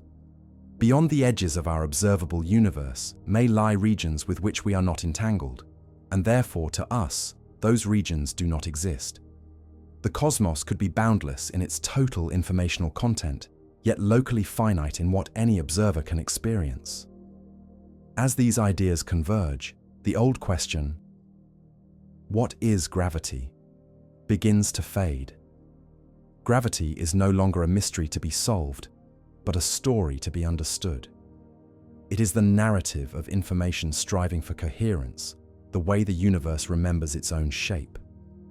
The attraction between masses is the whisper of this memory, the geometry adjusting itself to preserve harmony within the quantum web.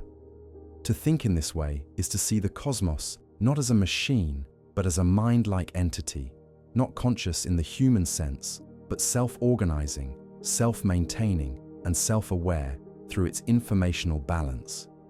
Every galaxy is a phrase in its syntax, every field a note in its melody.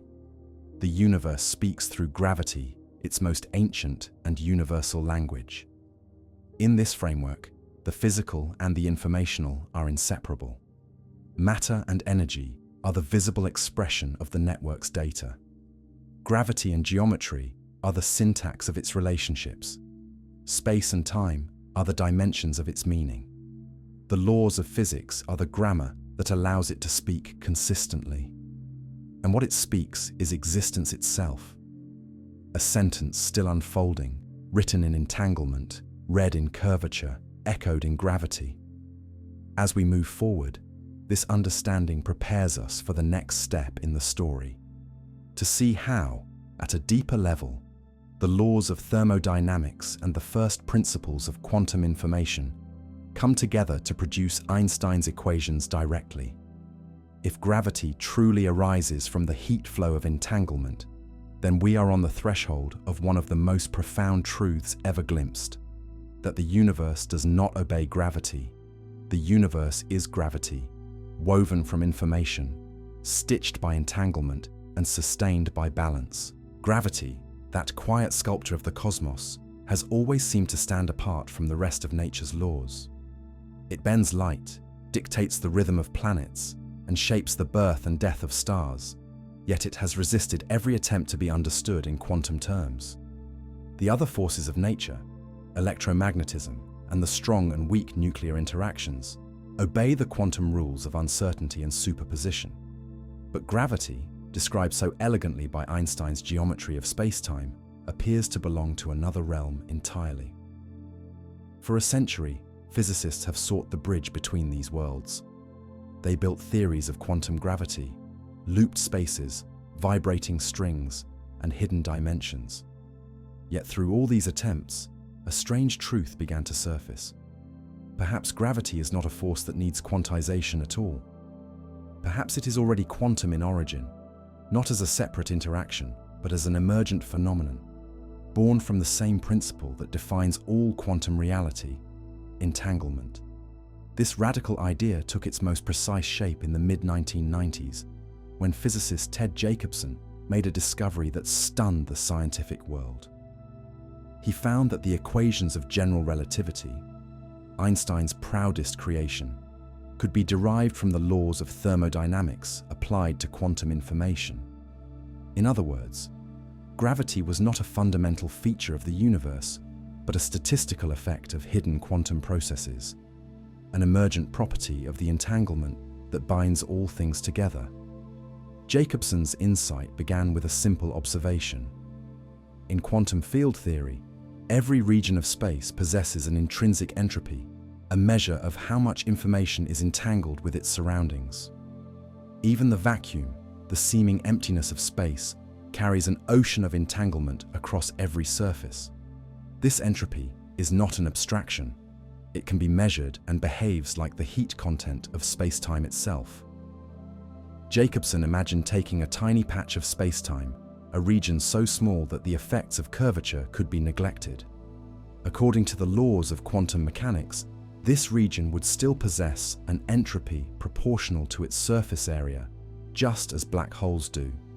If energy crossed that surface, the entropy would change. By demanding that the change in energy and the change in entropy respect the first law of thermodynamics, the familiar relationship between heat, temperature, and energy, Jacobson found that the equations that resulted were none other than Einstein's field equations. The conclusion was staggering. Einstein's gravity, the bending of spacetime, could be understood as a thermodynamic response of entanglement entropy to energy flow. Spacetime itself behaves like a thermal system, and its geometry adjusts to maintain balance. Gravity is not fundamental. It is the universe's way of keeping its informational equilibrium. In this view, every particle, every quantum field, contributes to a vast entanglement network. When that network is disturbed, when energy moves, when information shifts, the geometry must bend in response. What we feel as the pull of gravity is this bending, the universe seeking to restore coherence among its entangled parts. This connection between heat, information, and geometry reaches deep into the heart of nature. When matter falls toward a massive object, it increases the density of information in that region. The surrounding spacetime compensates by curving more tightly, redistributing entanglement to restore balance. The result is attraction, not because of a force acting at a distance, but because the underlying network of information must remain consistent. The same principle governs black holes. Their surface area measures their entropy. Their temperature arises from quantum fluctuations at the horizon, and their radiation, the faint whisper discovered by Stephen Hawking, is the gradual equalization of information between inside and out. The black hole, once thought to be a cosmic abyss, becomes a thermodynamic engine, where gravity, entropy, and information are three aspects of a single process. From this perspective, space-time itself is alive with heat. Every region possesses a temperature, no matter how small, arising from the entanglement between quantum fields. If one were to accelerate through empty space, one would feel a warmth proportional to that acceleration, a phenomenon known as the Unruh effect. What seems to be cold vacuum is, in truth, filled with the thermodynamic vibration of information. This revelation dissolves the boundary between energy and geometry. The curvature of space-time is no longer an abstract property of mass and energy, but the visible shadow of invisible informational exchanges. When the density of information changes, space-time curves to accommodate it. The universe is not a rigid stage, but a flexible medium that continuously readjusts itself as information flows through it. To see this in motion, imagine the moment a massive star collapses. As its core compresses, the entanglement of its quantum fields intensifies. Information becomes so densely packed that the network can no longer distribute it smoothly. The geometry buckles, forming a black hole. The event horizon marks the threshold where the flow of information becomes so curved that even light cannot escape.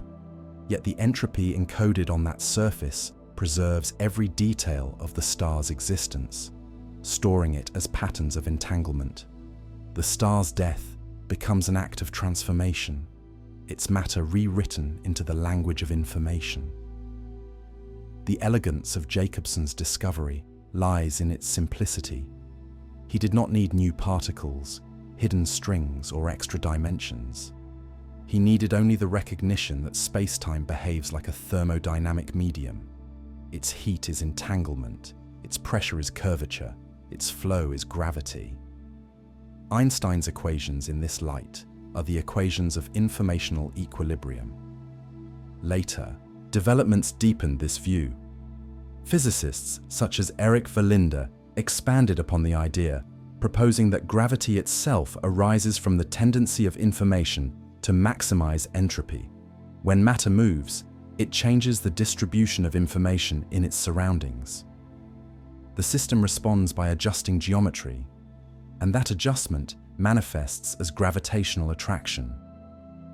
This concept, called entropic gravity, reframes gravity as the statistical drift of information toward balance. It is a vision that unites all scales of reality.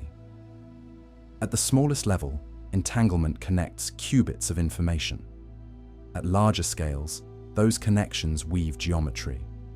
And at cosmic scales, their collective behavior becomes the curvature we call gravity.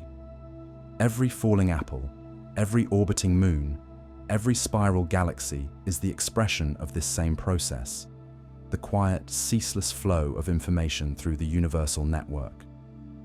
This understanding also sheds light on why gravity cannot be easily quantized like the other forces. The electromagnetic and nuclear interactions arise from the exchange of discrete quanta, photons, gluons, and weak bosons. Gravity, by contrast, is not an exchange, but an emergence. It does not come from particles, but from patterns. Trying to quantize gravity directly is like trying to isolate a single molecule of temperature. Gravity exists only as the collective whisper of countless entanglements speaking in unison.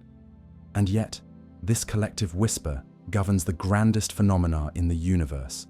It shapes the dance of galaxies, the birth of stars, and the slow expansion of the cosmos itself.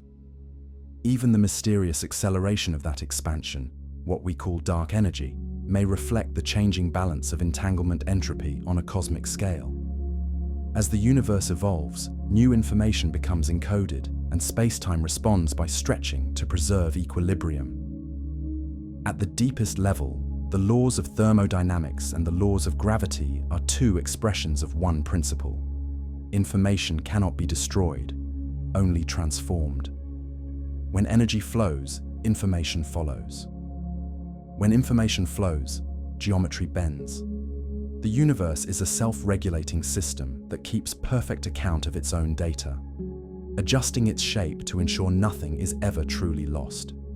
This brings us to a profound philosophical realization. If gravity is the manifestation of entanglement, then every event in the universe is a conversation within the cosmic network. Every interaction, from the smallest quantum fluctuation to the motion of galaxies, is a message exchanged between the parts of reality. The universe is not governed by external laws. It is the law, self-enforcing through the coherence of its own information. In this way, the boundary between physics and meaning begins to dissolve. Information, once thought to be an abstract measure, becomes the very substance of existence. Entanglement is its grammar. Gravity is its syntax. Space-time is the text that unfolds from their interplay. If one could see the universe from outside, one would not find stars or particles or waves. One would see a living web of information, glowing with entanglement, rippling with the flow of energy, and humming with the heat of its own coherence. Each fluctuation would correspond to a shift in geometry. Each connection would define distance. The fabric of reality would shimmer like an endless quantum tapestry, constantly rewriting itself to preserve its own harmony. And what of us, the observers who peer into this tapestry? We are not separate from it. Our minds, our thoughts, our awareness, all are patterns within the same entanglement. When we perceive gravity, we are perceiving the balance of information that sustains our very existence. When we measure space-time, we are measuring the shape of the network that includes us. Perhaps this is why the laws of nature appear so universal, so elegantly consistent across time and space. They are not imposed from above, but arise from the unity of the network itself. The universe cannot break its own laws because it is its own law. Gravity is not what keeps the planets in orbit. It is what keeps the universe coherent. In the end, the mystery of gravity may not be a mystery at all, but an expression of the simplest truth. Connection gives rise to existence. Entanglement weaves the geometry of space. The flow of information shapes its curvature. The equilibrium of entropy becomes the order of the cosmos. Einstein once said that the most incomprehensible thing about the universe is that it is comprehensible. Perhaps this is the reason why. The universe comprehends itself through the logic of entanglement, through the constant translation between information and geometry. Gravity is that translation, the bridge between the unseen quantum world and the visible classical one. As the pieces fall into place, one can begin to see the outline of something even larger, a vision of the cosmos as a single entangled entity, where information, energy, and geometry are one. Gravity is not the hand that shapes the universe. It is the gesture of the universe remembering itself. And so we are left with a realization as poetic as it is precise. The universe is not held together by force, but by understanding. It is not moved by power, but by balance. Gravity is the quiet music of connection, the thermodynamic rhythm of a cosmos that knows itself through the language of entanglement. From this understanding, a new question arises. If gravity is information flow, can we detect its quantum threads directly? Can we watch entanglement giving rise to curvature in real time? The next step in our journey will bring theory closer to experiment, as physicists strive to reveal the moment when entanglement becomes not just the source of gravity, but its measurable signature. From the moment Einstein revealed that gravity is the curvature of space-time, the universe began to seem less mechanical and more organic. Geometry replaced force, and motion became a natural consequence of structure. But as deep as that revelation was, it left a greater mystery untouched. Why does space-time curve at all? What drives its shape? The answer may not lie in energy or mass, but in something far more subtle: information. In the early 21st century, a new idea began to take form in the mind of physicist Eric Verlinde. He wondered if gravity might not be a fundamental interaction, but an emergent phenomenon, arising from the statistical behavior of microscopic information. Just as temperature and pressure emerge from the motion of atoms, gravity could emerge from the thermodynamics of information encoded in space-time itself. It was a daring thought, and yet it flowed naturally from the discoveries of Bekenstein, Hawking, and Jacobson.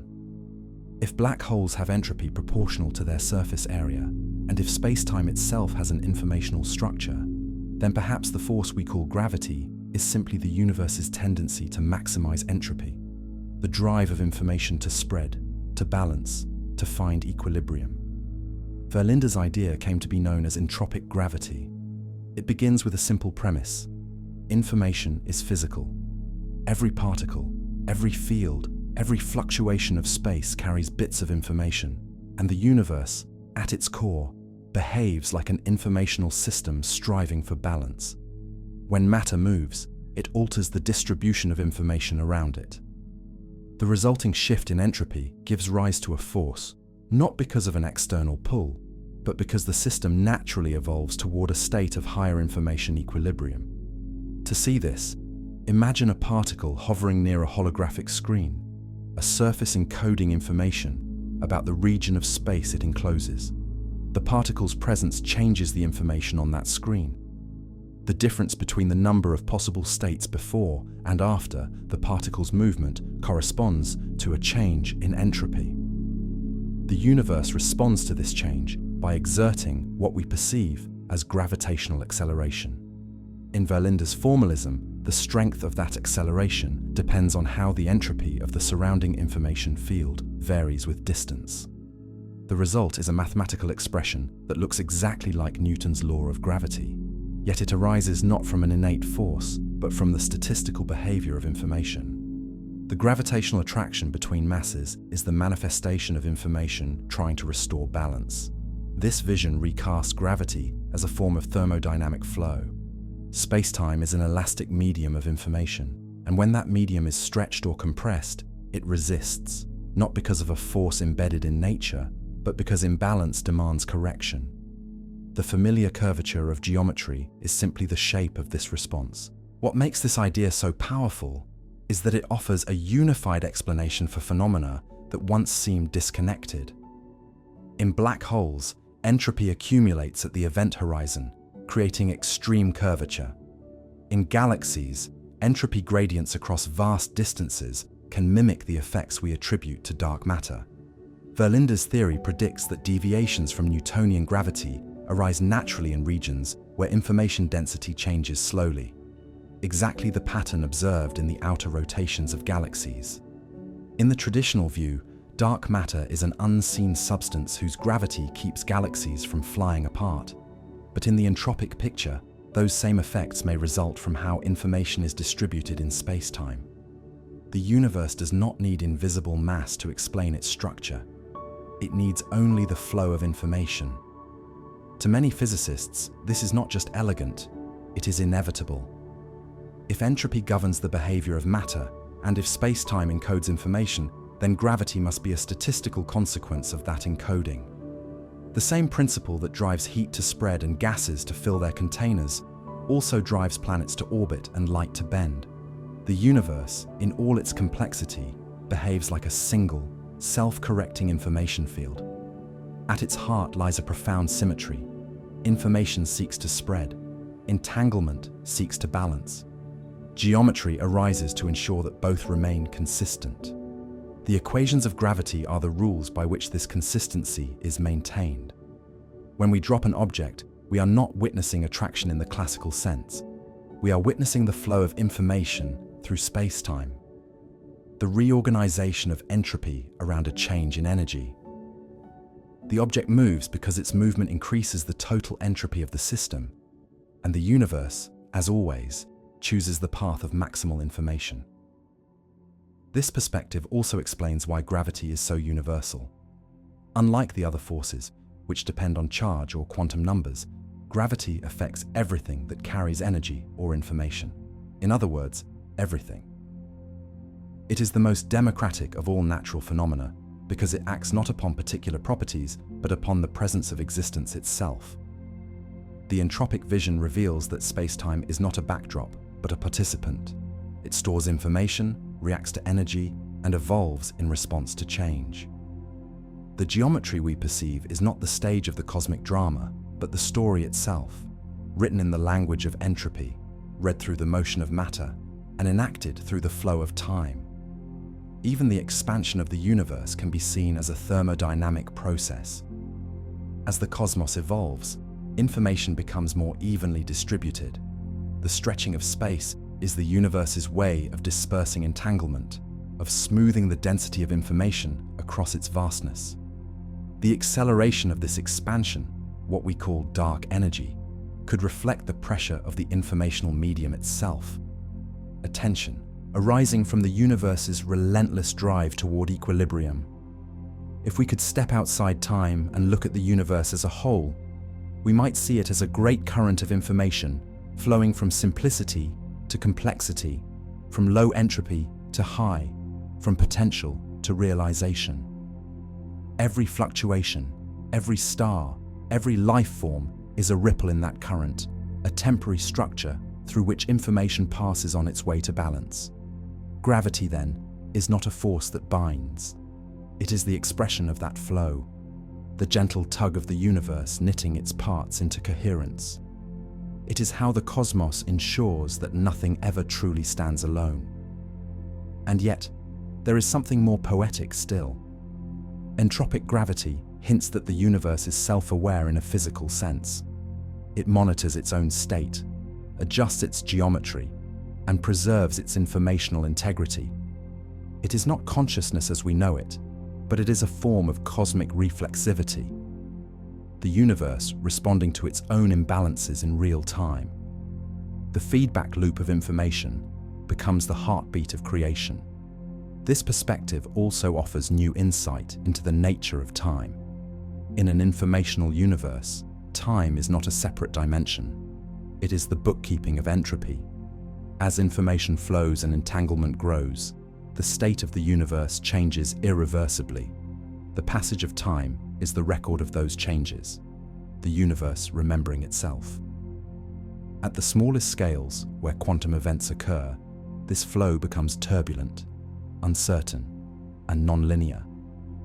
At the largest scales, where galaxies drift and clusters form, it smooths into the graceful curvature of space-time. The arrow of time and the curve of gravity are thus two sides of the same phenomenon, both expressions of information seeking balance. Even the notion of causality may emerge from this process. Cause and effect are the temporal shadows of information flow, the macroscopic memory of microscopic entanglement. Every event follows another because information must propagate consistently. The sequence of time is the order in which the universe updates its own state. When viewed in this way, the entire cosmos becomes a single, unified system of self-regulating information. Energy, matter, space, and time are all aspects of one continuous conversation. Gravity is the grammar of that conversation, the way the universe translates change into structure. And yet, despite its elegance, the idea of entropic gravity is not a metaphor. It makes predictions, measurable in principle, about the behavior of galaxies, the temperature of horizons, and the relationship between entropy and curvature. Each observation we make is a clue in the puzzle of how information organizes itself into geometry.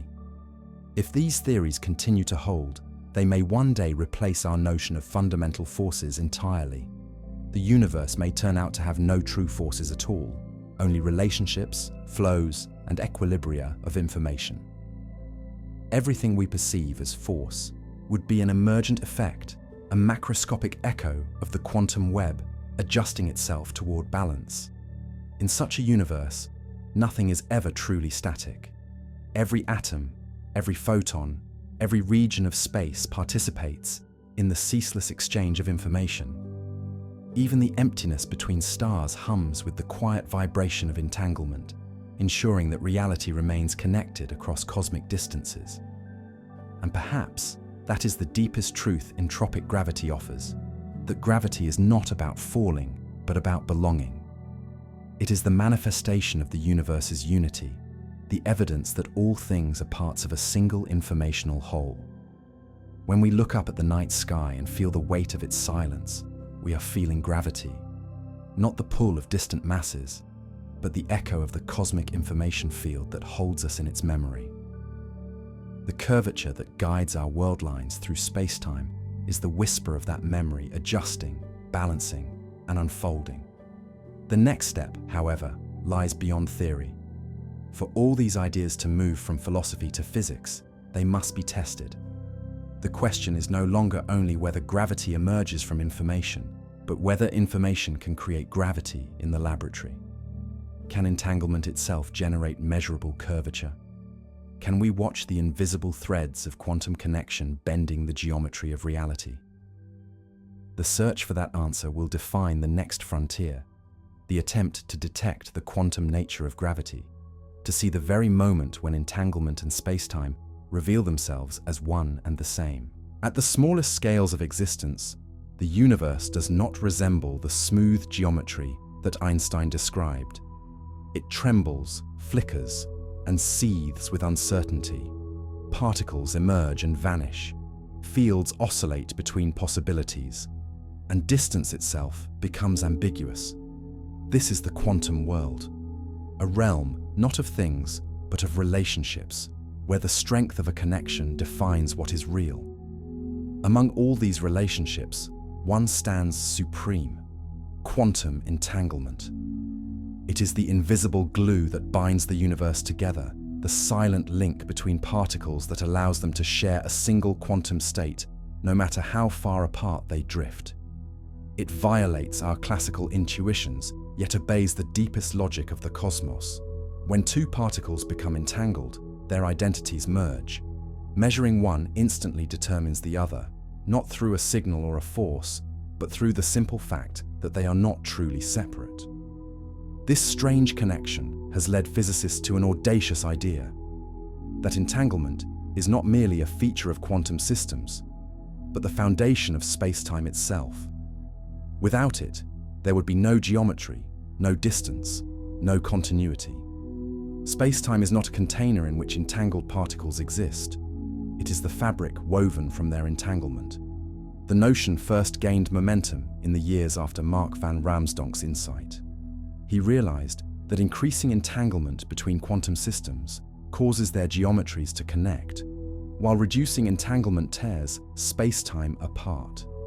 In his thought experiment, the universe could literally dissolve if entanglement were removed.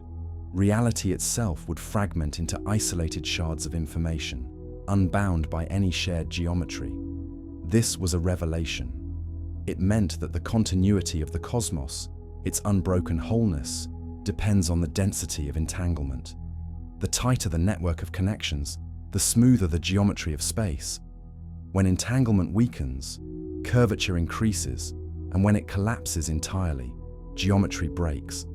The cosmic fabric is not a static field, but a living web of quantum relationships constantly reweaving itself. Physicists Leonard Susskind and Juan Maldacena took this further with their bold conjecture known as ER equals EPR. They proposed that every Einstein-Rosen bridge, the tunnel-like connection we call a wormhole, is equivalent to a pair of entangled particles.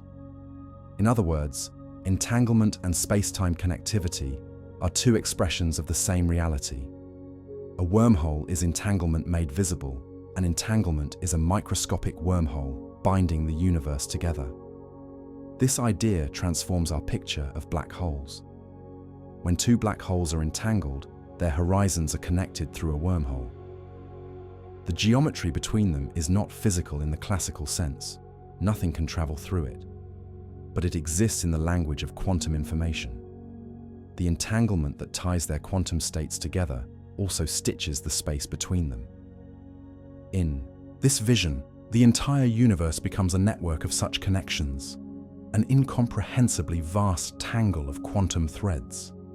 Every particle, every photon, every vacuum fluctuation participates in this cosmic web. The geometry of space emerges from the pattern of those threads, their strength and direction determining curvature, distance, and even the passage of time. When this web vibrates, we feel gravity waves. When it fluctuates, we detect fields. When it decoheres, we see matter form. All the diverse phenomena of the universe, mass, energy, motion, are different expressions of how this entanglement field behaves. The universe is a single quantum fabric, and gravity is its rhythm. This view also explains why geometry and quantum mechanics, once seen as opposites, are inseparable. Geometry is the macroscopic language of entanglement. Every region of space-time encodes the relationships of the quantum states beneath it. When those relationships change, geometry changes too. A star-bending light is not exerting a mysterious pull. It is reshaping the local pattern of entanglement so that information flows differently. Even the concept of distance becomes relative. Two regions of the universe are close not because of coordinates, but because of how strongly they are entangled. The closer the entanglement, the shorter the distance. The farther the entanglement decays, the more separated those regions appear. This is why the fabric of space can stretch, why expansion can occur without tearing. The connections between distant regions simply weaken, allowing new geometry to emerge. At first glance, this sounds abstract, almost poetic, but it has tangible consequences. In simulations of quantum systems, physicists have found that the entanglement structure of certain networks automatically generates curved geometries similar to those predicted by general relativity. They did not program gravity into these models. It appeared spontaneously as the natural geometry of entanglement. The more entangled the system, the stronger its curvature. The less entangled, the flatter its space. The same mathematics that describe wormholes and black holes arise naturally in networks of quantum bits. It is as if gravity were the language by which entanglement expresses itself. In this sense, the universe is not built from matter, but from connections. The building blocks of reality are not particles, but relationships between particles. Every atom, every photon, every galaxy is a pattern of entanglement stabilized by geometry. When entanglement is disrupted, as in quantum decoherence or at the edge of a black hole, the geometry that defines reality begins to crumble. Black holes, then, are not merely regions of extreme gravity. They are regions where entanglement has reached its limits. Inside them, the information structure becomes so dense that it can no longer maintain coherence. The result is a singularity, a point where geometry collapses, because the underlying entanglement can no longer support it. In this light, even the Big Bang takes on a new meaning. The birth of the universe was not an explosion of matter into pre-existing space, but the sudden ignition of entanglement itself. Before that moment, there was no geometry, no distance, no time, only potential connections waiting to form. When the first entangled relationships appeared, space-time emerged as their shadow. This quantum glue, invisible yet omnipresent, keeps the cosmos coherent. It ensures that cause and effect remain consistent, that distances remain measurable, that time flows smoothly. Without it, the universe would fall apart into isolated quantum fragments, each with no awareness of the others. Entanglement is what allows the universe to be one thing instead of many. When gravitational waves ripple through space, they are not distortions of emptiness, but oscillations of this entanglement field, information vibrating across the cosmic web. When we detect them with instruments on Earth, we are listening to the universe speak in its native language, the language of connection. The realization that geometry arises from entanglement also transforms how we think about energy. Energy is not an independent quantity, but the measure of how information flows through the network. When entanglement increases, energy concentrates. When it disperses, energy diffuses. The dance between these flows gives rise to the phenomena we call motion, force, and heat. In a way, the universe functions like a cosmic quantum computer, processing entangled information across unimaginable scales. Every interaction updates the state of the network, rewriting geometry and redistributing curvature. The equations of physics are the operating system, ensuring that information remains conserved even as the structure of space itself evolves. This perspective does not diminish the beauty of Einstein's equations, it deepens it. His geometry was not wrong, it was incomplete. It described the visible surface of a deeper quantum process. Just as thermodynamics emerges from the statistics of molecules, general relativity emerges from the statistics of entanglement. The deeper one looks, the clearer it becomes. The universe is not held together by force, but by relationship.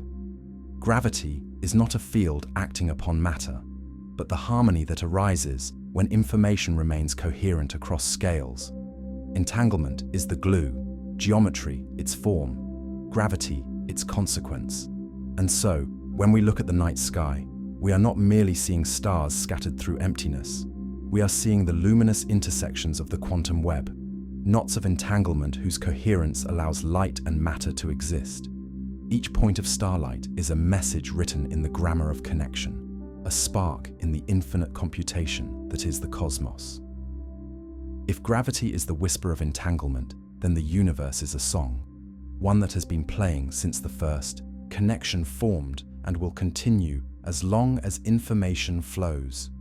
We, the listeners, are part of the melody. Our atoms, our thoughts, our existence are woven into the same quantum fabric that holds galaxies in their orbits. And perhaps that is the final beauty of this idea, that the universe, from quarks to quasars, is one continuous expression of relationship. Everything that exists because it is connected. For centuries, gravity has been the most familiar and the most mysterious of all phenomena. We feel its pull every moment, yet its true nature has remained hidden. The theories of Newton and Einstein describe it with mathematical perfection, but both assume it as a given, not a consequence. The new vision, that gravity emerges from quantum entanglement, turns that assumption inside out. But no matter how elegant a theory may be, the ultimate judge is experiment. If gravity is a manifestation of entanglement, can we prove it? Can we witness, in the laboratory, the very threads of quantum connection bending the geometry of reality? For most of human history, this question would have seemed absurd. Gravity is extraordinarily weak compared to the other forces of nature. The electric force between two electrons is stronger than their gravitational attraction by a factor of 10 to the power of 40. To detect quantum effects in such a faint interaction seemed impossible, but recent advances in quantum control, measurement, and precision engineering have brought the impossible within reach. In the year 2018, a new kind of experiment was proposed independently by two groups of physicists, Sugato Bose and his collaborators in London, and Chiara Marletto and Vlatko Vedral in Oxford. Their idea was simple in concept, though monumental in execution. If two tiny masses could become entangled solely through their mutual gravitational attraction, it would prove that gravity itself must have a quantum nature. The logic is subtle but profound. In quantum mechanics, entanglement can arise only through quantum interactions. If gravity can entangle two systems, then gravity must be quantum. There is no other possible explanation. This test, known as the quantum gravity witness experiment, would not require observing gravitons or measuring Planck scale phenomena. It would instead reveal the quantum side of gravity through the unmistakable signature of entanglement.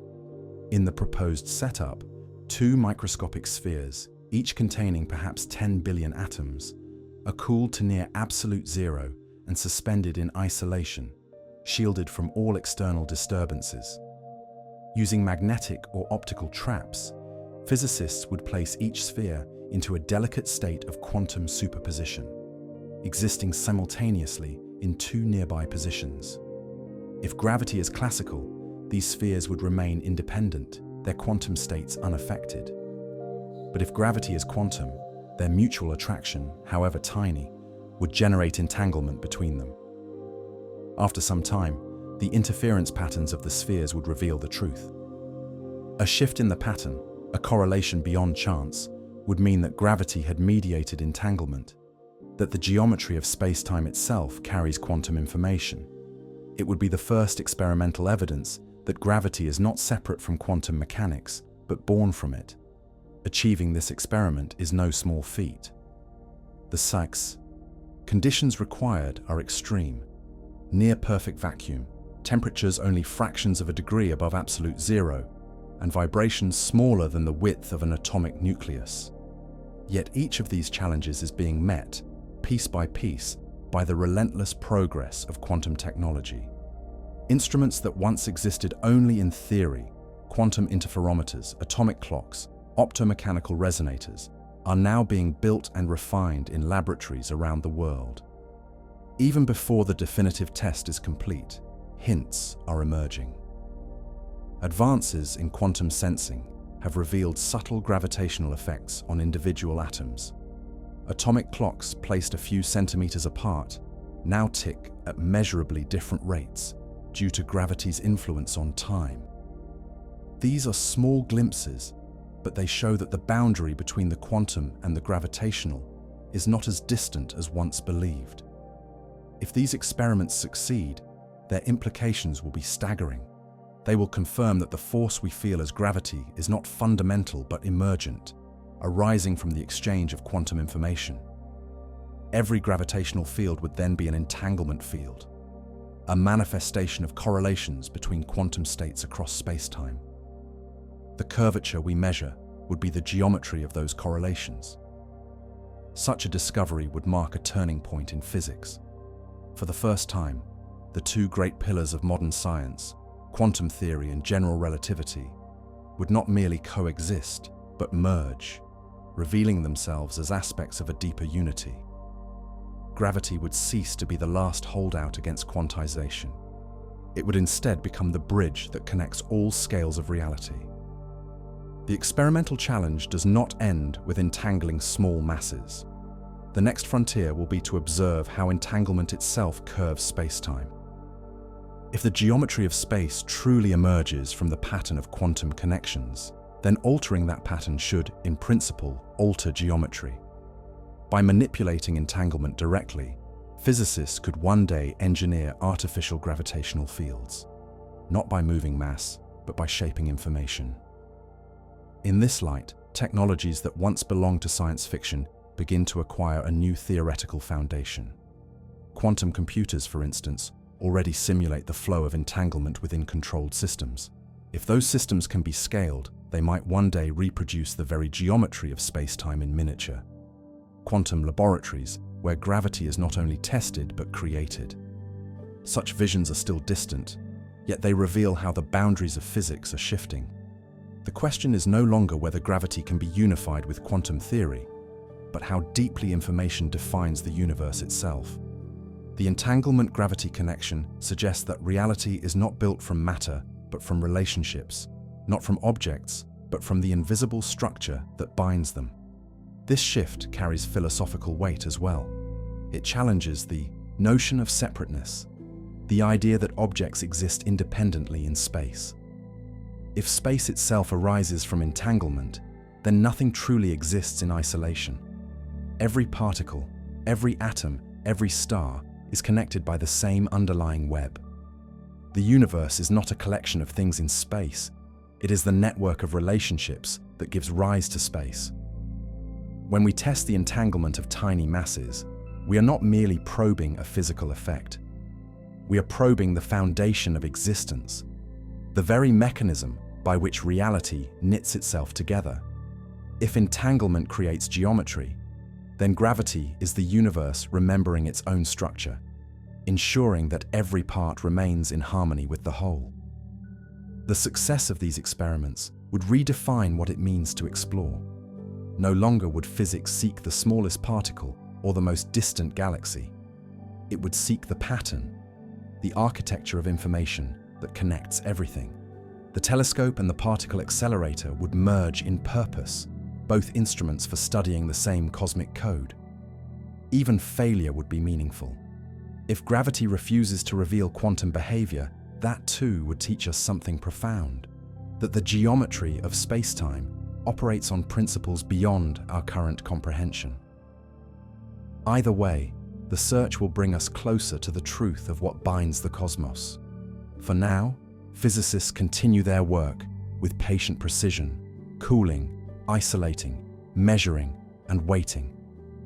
Each vibration reduced, each atom trapped, each quantum state preserved, brings us nearer to the moment of revelation. Somewhere in that silence, at the edge of human sensitivity, the universe prepares to whisper its secret. And when that whisper is finally heard, when two tiny spheres floating in the darkness become entangled through their mutual gravity, it will not just confirm a theory. It will reveal the unity of all that exists. It will show that gravity is not acting upon quantum systems, but is itself a quantum system, a song of information echoing through space-time. From that discovery, a new era of physics will begin, one where geometry, energy, and information are no longer separate languages, but one and the same dialect of reality. The cosmos will stand revealed not as a place of objects bound by forces, but as a self-entangled entity, a web of meaning woven from the pure logic of connection.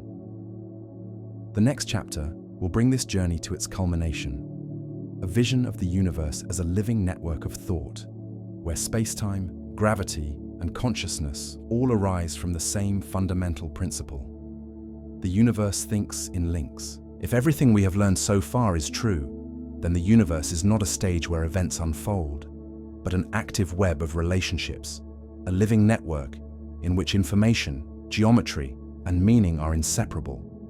Space is not an empty container, time is not a flowing river, and gravity is not a force.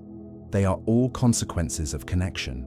This idea transforms the oldest human question, what is the universe made of, into something far more subtle. The universe is not made of things at all. It is made of links. Every connection between particles, every exchange of information, every act of entanglement weaves a thread into the fabric of space-time. Where the links are dense, geometry curves. Where they loosen, space stretches. Every planet, every star, every galaxy is a pattern within that cosmic network, a cluster of tightly entangled information nodes stabilized by gravity. The more one studies this structure, the more it begins to resemble something alive. Entanglement is not random. It self-organizes, adapts, and preserves coherence across vast scales. When energy moves, the network rearranges itself to maintain balance. When information is lost in one place, it reappears in another. The universe behaves not like a machine, but like a mind, a vast cognitive system whose language is geometry, whose thoughts are entanglement, and whose memory is gravity. This is not metaphorical. The mathematics of quantum information theory already hint that the laws governing the flow of information mirror the laws governing thermodynamics and curvature. Entropy behaves like awareness. Information integration behaves like attention. Each interaction propagates through the network as a self-updating computation. The universe processes itself, step by step, like a quantum brain. In this sense, consciousness may not be an accident that arose within the cosmos. It may be an expression of the cosmos itself. The awareness we experience could be the local reflection of the universe's deeper informational coherence, the way a single neuron's activity mirrors the function of an entire brain. Just as gravity emerges from the balance of information, thought may emerge from the balance of entanglement within neural networks. Both obey the same rules of correlation and coherence. The physics of space-time and the physics of consciousness may be two perspectives on one informational reality. In this vision, every mind is a miniature cosmos, an entangled network generating meaning from information flow. When we think, we reshape the local geometry of our neural space, just as the cosmos reshapes itself when information moves through its quantum web. Both are acts of computation. Both are acts of connection. Perhaps this is why mathematics, that strange human language of logic, aligns so perfectly with the structure of the universe. When we discover equations, we are not inventing patterns. We are resonating with the logic that already underlies reality. The universe and the mind both speak the same dialect, the syntax of relationship. If gravity is the memory of entanglement, then consciousness may be its echo, the internal experience of the universe knowing itself. Every thought is a local curve in the geometry of awareness. Every realization is a small act of gravitational emergence within the mind. This perspective also resolves a philosophical paradox that has haunted science for centuries: the divide between observer and observed. In classical physics, we imagined ourselves as detached spectators, watching a universe that exists independently of us. But in the informational cosmos, such separation is impossible. Observation is participation. To measure a quantum system is to alter it. To think about the universe is to entangle with it. Every act of perception adds new threads to the web. The cosmos does not exist apart from its connections. It exists as its connections. And we, the observers, are among them. Conscious nodes in the universal network. Small but indispensable participants in the grand computation of being. If we could see the entire structure from above, we would not see stars or galaxies. We would see a vast, shimmering lattice of information, a living map of all entanglement. The brightest regions would correspond to places of intense connection, where information flows rapidly. The dimmer regions would mark the edges of coherence, the boundaries of spacetime's awareness. In that lattice, the human mind would appear as a tiny flicker, yet still part of the same pattern, still linked to the totality. This picture carries a deep moral weight. If everything is connected through entanglement, then no action is isolated. Every thought, every decision, Every motion ripples through the web, influencing geometry itself in infinitesimal but real ways. The universe is sensitive to coherence. Harmony sustains it, disorder fragments it. When we act with awareness, we strengthen the network's unity. When we act in ignorance, we introduce decoherence, tiny fractures in the fabric of connection. Even across the vastness of space, these principles hold. The galaxies spinning at the edge of visibility, the clouds of interstellar gas collapsing into stars, the quivering of particles in quantum laboratories, all are synchronized through entanglement. The universe behaves as one system, not a collection of isolated events. It is tempting to ask where this system began, but in the informational view, beginnings and endings are illusions. The Big Bang was not a moment in time, but a transition in coherence, the instant when entanglement first reached critical density, and geometry emerged as its visible form. The expansion of the universe is not the stretching of space into nothingness, but the continued unfolding of connection, the network weaving itself into higher complexity. If this process continues indefinitely, the universe may one day reach maximal entanglement, a state of perfect coherence where every node is linked with every other. In that state, time would cease to flow because there would be no distinction left between before and after, no imbalance left to resolve. The cosmos would achieve informational equilibrium, a silent unity beyond motion or change. Perhaps that is what ancient mystics intuited when they spoke of cosmic oneness.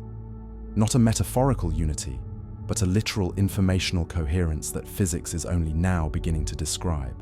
The end of time would not be annihilation, but harmony, the completion of the universal computation. Until then, we live in the middle of that unfolding calculation, conscious strands of a network that is still discovering itself. Each human life, each thought, each scientific discovery adds new structure to the great web. Our search for understanding is not separate from the universe's evolution. It is the universe learning about itself through us. And so we return to gravity, not as a force pulling us downward, but as the expression of belonging. The Earth holds us not by strength, but by coherence. Every atom in our bodies is entangled with the planet beneath our feet, and through it, with the sun, the stars, and the galaxies beyond. Gravity is the universe's memory that we are part of its story. Perhaps, in the deepest sense, gravity was never a pull, but a reminder. The quiet insistence of the cosmos that nothing is ever alone. It is the whisper of the network calling every fragment home.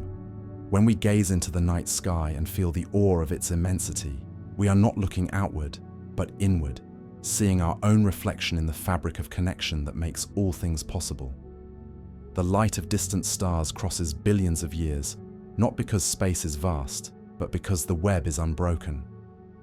In the end, we may find that the cosmos does not exist in space. Space exists because of the cosmos. The geometry of the universe is the geometry of understanding, the structure of memory, the shape of thought itself. And perhaps that is the ultimate truth. The universe does not simply exist. It thinks. It thinks in patterns, in probabilities, in links. Every bond, every orbit, every act of entanglement is a fragment of that thought. We are part of it. Conscious filaments in the quantum web, brief sparks in the eternal mind of existence. And when our understanding deepens, when we glimpse the unity behind all separations, we are not discovering something new. We are remembering what the universe has always known, that to exist is to be connected, and to be connected is to be one.